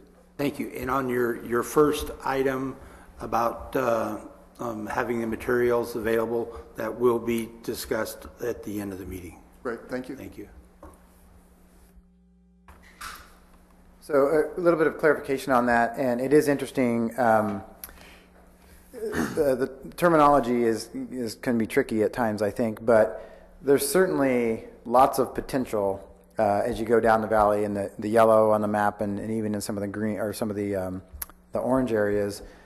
The reason why the North San Jose Baylands region, that kind of northern, more urbanized region, was listed as having the kind of the highest probability, or maybe more specifically, where the highest conservation focus was going to be, at least initially, is because that's where the owls are.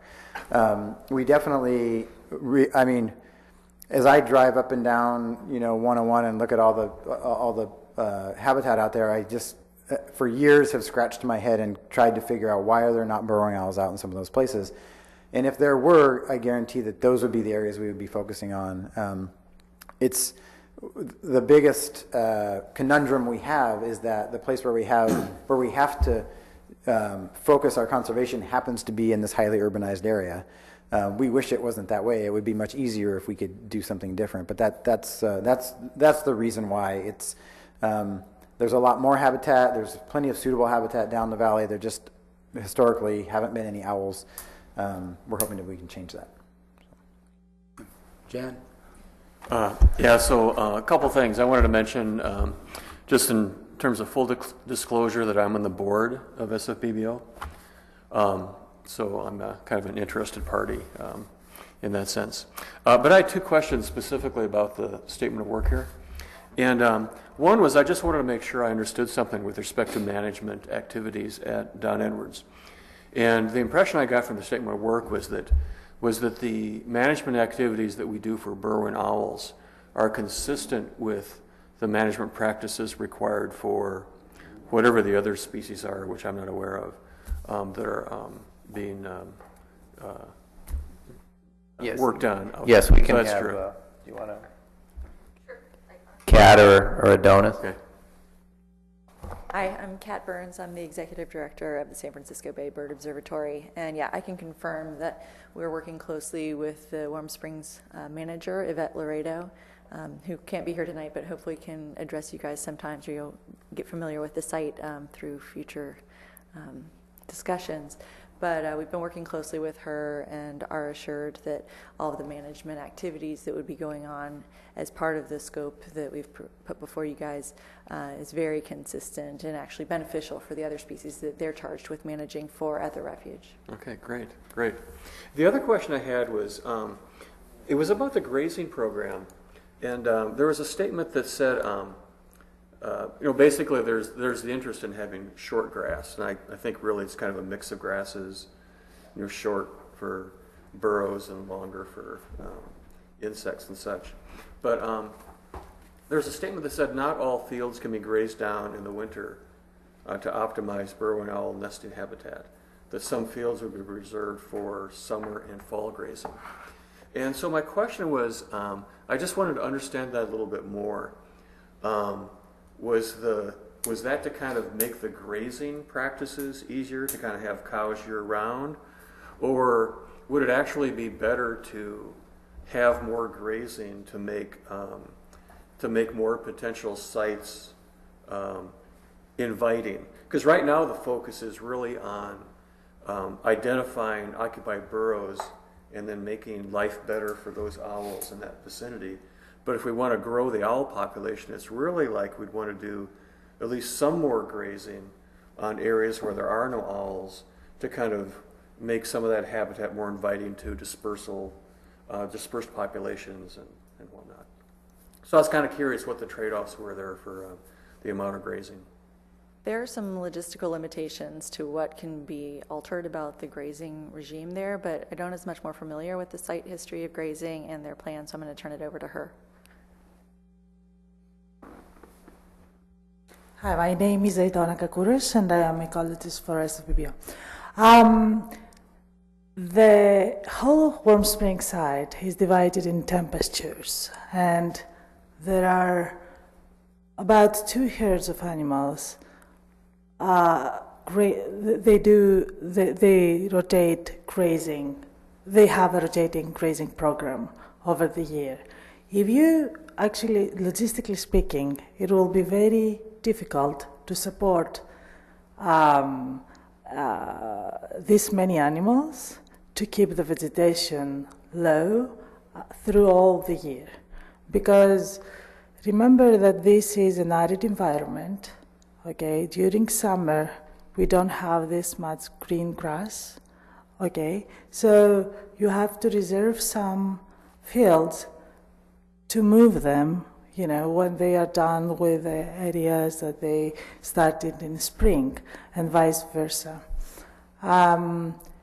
Overall, though, you should not expect, overall the vegetation in Warm Springs stay short, but if you focus on nesting areas, and that's what we wish for, because overall you will not see like ruderal vegetation, right?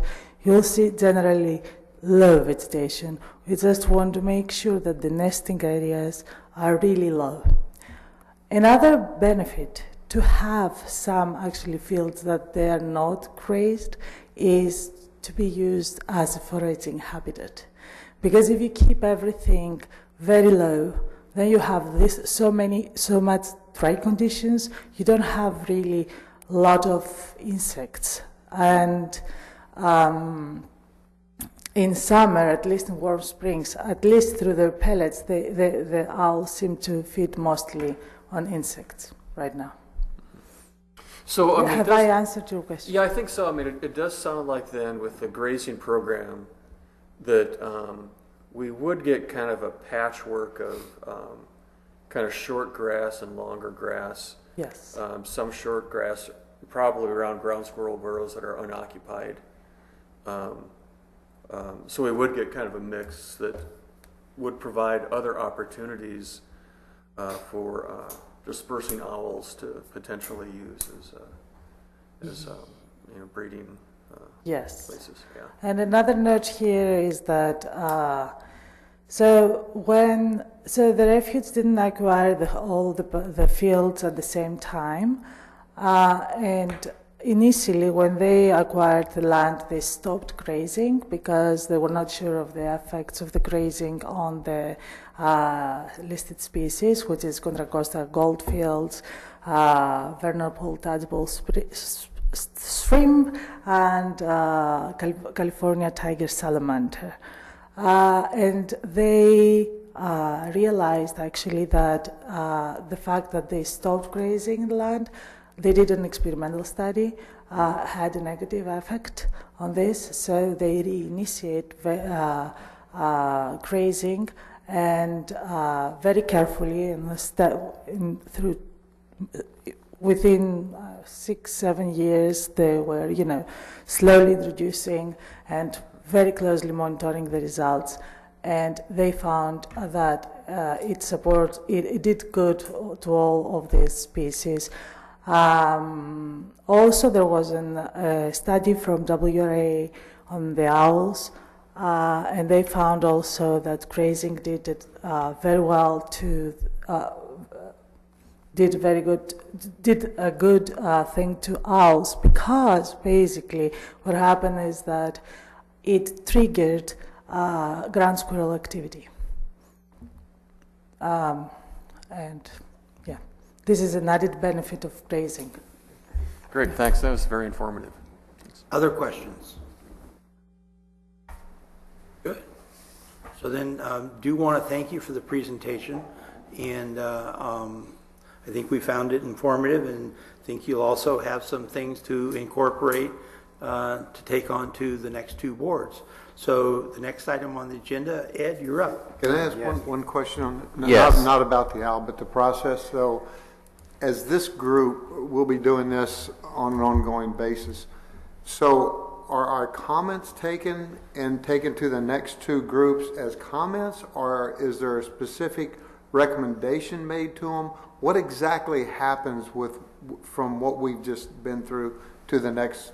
Yeah, we're all new at this process, so the way I sort of envisioned it, your comments would be taken back. Well, some of your comments may inform the proposal, and it may lead to some changes in the proposal. And your comments will definitely go to the TAC and the implementation board. If there are changes made as a result of our comments, would we know that? I can notify you of that, yes. That would be helpful to know and and then also, get some feedback. Yeah, and not only feedback, but it gives a reason for us being here. Well, yeah, but if we don't know if we're doing any good, or if anybody's even listening to us, then we don't know. But if we do know that, then that'd be helpful. So, okay. Yes, And I know that's all new. That's why I'm asking now. Yes, and I'm listening. So, since I'm the only staff person of the agency. You have nothing else to do, don't you? All right, and so your report tonight. Sure. Just we'll post this presentation to the webpage if that would help. I was thinking as it was being presented, it would have been good if you guys have seen it ahead of time too. But yeah. Well, and in fact, I would ask that be almost on the checklist. Can it be given to the agency in time, the graphs, but he gave us a lot of good information. Yes. that I may well want to refer back to and may need to. Right. And so if we have that in the packet, and answering Doug's thing, if it's in the packet, then it's available to anyone and everyone. And if in the event there's not time, then or even if it's available a couple of days ahead of time, rather than the time to prepare and then mail and that kind of stuff, if we could have some here for the public, sure, and then copies for the board members as well. And if it could be, I mean, yes, it almost gets cumbersome, but that the more information we have ahead of time, then we can even shorten presentations and, you know, and concentrate more on asking questions, points of emphasis, rather than hearing information for the first time. Oh, I thought you had excellent questions, so I have no complaints there. But yeah, we can definitely do a better job of getting the presentation to the PAC members ahead of time, and I'll make sure this is put up on the webpage. Thank you. Yep. All right, one last time for public comment from anyone. I wanted to pass out this to the board. It's just some information about grazing and what ranchers have done to improve grazing for habitat and everything, if that's okay. Thank you. And it's interesting, while we're passing this out, the tour of the Kirby Canyon grazing was, and I'm just, Joe Citizen out there. I had no idea how important it is to the bay checker spot butterfly. In fact, it's absolutely essential, and that this, we're learning that for the burrowing owl, absolutely essential. So it's yes. Walt, have we sort of moved on to the last item? Is that where we're at here? The future? Yes, future agenda items. Okay. I really don't know if this is appropriate, but... Oh, do you want me to give you an I'm sorry. Oh, yeah. Yes. Yes. And we'll see if Julie's list is down by one. Yeah. So, talked to Liz Cabrillo, the new Farm Bureau Executive Officer, Director, and she submitted an application. We had a process to solicit applications to get another representative for the farming and ranching community to be on this stakeholder group. And Liz was the only person that submitted an application. I sat down and talked to her, and she seems more than qualified to represent the farming ranching community, I think, on this board. So we're going to recommend that the board appoint her to the PAC to replace Jennifer Shear. And the board is that the governing board or the implementation board? Implementation board, yes. And a couple items of good news. The Section 6 program, which is through the Endangered Species Act, there's two components of it. One is planning. So a lot of the money that was used to develop this plan came from the Section 6 federal program. It's administered by the state to develop the plan.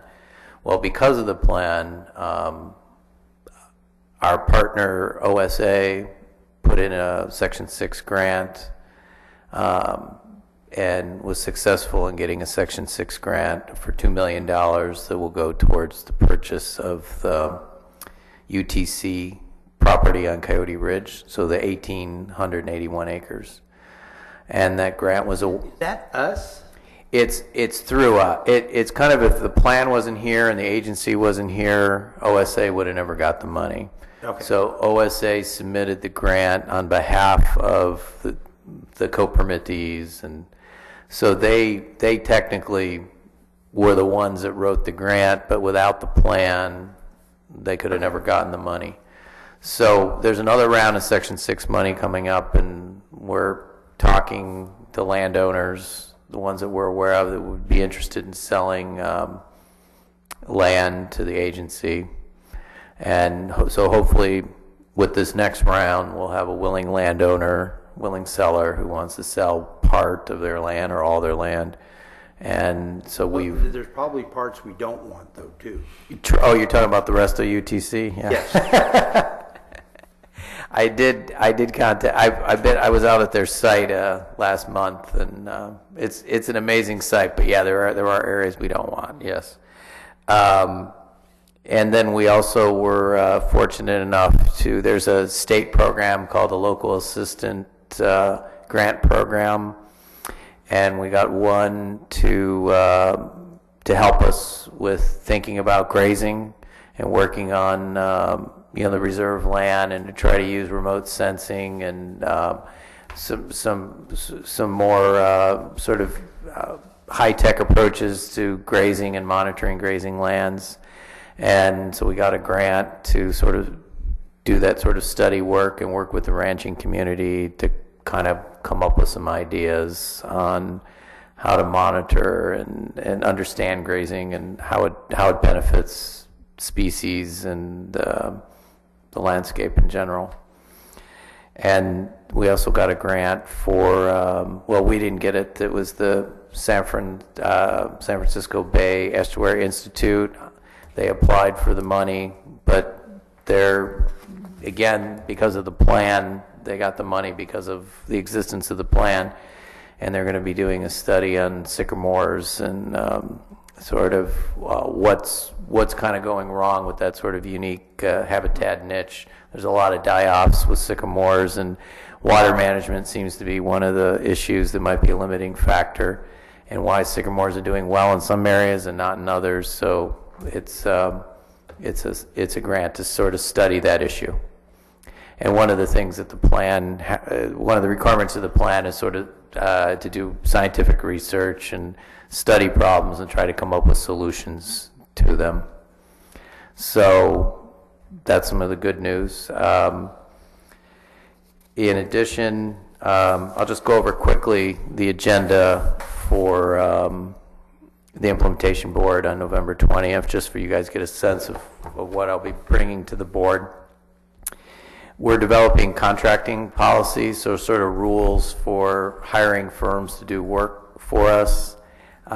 So sort of general service rules for, so that would be for, if we wanted to hire someone to do grazing on one of our lands, or we wanted to hire someone to do some scientific research, or so something that would be more, or if we're going to buy software packages for accounting and budgeting, that we have a process for being able to hire the firms and and how the RFP is. We also are developing one for public works, so it would be like restoration projects and construction projects.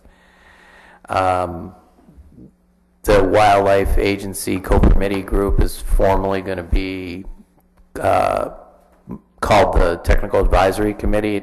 So even though this group's been meeting, they were not formally the Technical Advisory Committee. So now we're going to formally call them the Technical Advisory Committee, and the implementation board has to make that so. And that'll be on... Is that the agency folks? Yes, exactly. The group that Crystal and I were at? Yes, okay. Exactly. So it was an informal group, so now we're formalizing it. Yeah, it's not a Brown Act group, but still, it was something that the plan said you need to form a TAC, and it was never formed, so now we're formally doing that, and the board will be approving that. We're also going to be doing a contract, sort of an MOU with the county parks to be sort of our point person for helping us with grant writing and sort of they have a grant writer on staff, and this will, I don't have enough time to write the grant, so this will be somebody that will be able to help us and hopefully bring in a lot more funding into the agency. We don't pay them unless they get the money. Exactly. I probably should put some performance standards in the contract. We're also going to be changing the date of when, for some reason they chose June 1st as when the fees, every year the fees potentially could go up based on land costs and inflation, and so they chose June 1st as the date for when fees would increase potentially or not. So we've said that's not consistent with all the operating budgets of July 1, so we're changing the date to July 1. And also ICF, their contract expires at the end of this year, so we're going to do an amendment to their contract that dates back all the way to 2005. This will be the last of those amendments. In the summer, we're going to go out, do solicitation for firms to bid on providing services to the agency from this point forth. And of course, ICF can bid on it. You do that every X number of years anyway. Yes, exactly. So this will be the last of these amendments to that original contract. The agency will the next contract will be directly with the agency. And we're also going to begin the discussion with the board to talk about adding staff for the agency. So I'm going to, you know, even though I'm amazing and I can do everything.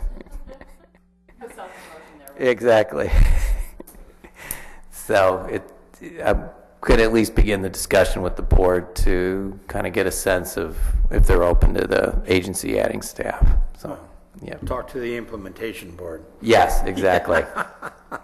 And that's on the agenda for a couple of weeks. I'm trying to think there's anything else. So yeah, we have been talking to landowners. I visited several properties, and Kyle, if you know anybody in the ag community that's interested in selling a conservation easement on their land, or if they want to sell their land outright, be interested in talking to them.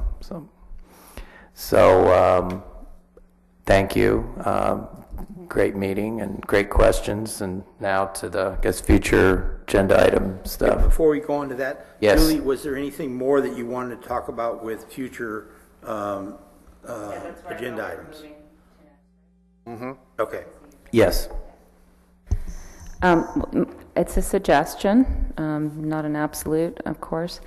And there's a nexus with what Ed just brought up, and that is site visits. They would have to obviously be done not at this time of the day, but I would suggest that maybe we consider one at least for within the next year. If there's, you know, something I think at the top of my list of enjoying my own work, it's being able to get out on a site and really... Night vision goggles. We could go there, but I don't know if the agency is going to pony up the dough for that. But yeah, site visits are really great because they help you get on the ground and understand things from another perspective aside from sitting here and getting a report. So I would suggest at one point in time we choose a location that would be conducive to. We could do a couple sites. I forgot to mention where both the county and OSA, as part of this plan, are going to enroll lands. So some of the lands that are existing as county parks or OSA properties will be enrolled into the reserve system. So we're starting that process. It's a long process, unfortunately. And we have to do a reserve area management plan in conjunction with that, and an easement over their land. So it's quite the process. But I figure the site visit could be to visit Clara. That's one of the areas we'll be enrolling. There's also an OSA property in Coyote Valley that will be enrolled. And also the UTC site, the Coyote Ridge. So we could visit all three of those sites if the PAC so deems it that they would like to. And we could probably carve out half a day to do that. Just soon, I've been leading hikes on Coyote Ridge for 7 years now, so okay. That would easily do that. So okay, perfect. I'd love to take everybody up there. Yeah, at bare minimum we could do that, and maybe at the February meeting if we can pull it off. No, I think April is usually kind of the wildflower. April, yeah. May. All right. How about the May 7th meeting? Should be pretty good. Okay. As long as we don't have too dry weather, right. that should be good. That's assuming we get some rain. Yeah, exactly. Well, I definitely second that. I've been on the hikes with Craig, and very entertaining, educational. Yeah, we can arrange that for sure. Yeah. Julie, others? No. Okay. Any other item? Then do we have anything else before us? But I don't think we need to sing happy birthday, but we definitely want to acknowledge and that you could have called in sick. But you'll have a little time to go out and celebrate, and maybe even more time if you call in sick tomorrow at City Hall. Well, thank you. I want to specifically thank ICF, SFBBO, and Audubon for being here and providing a lot of the information. We really appreciate you guys, okay?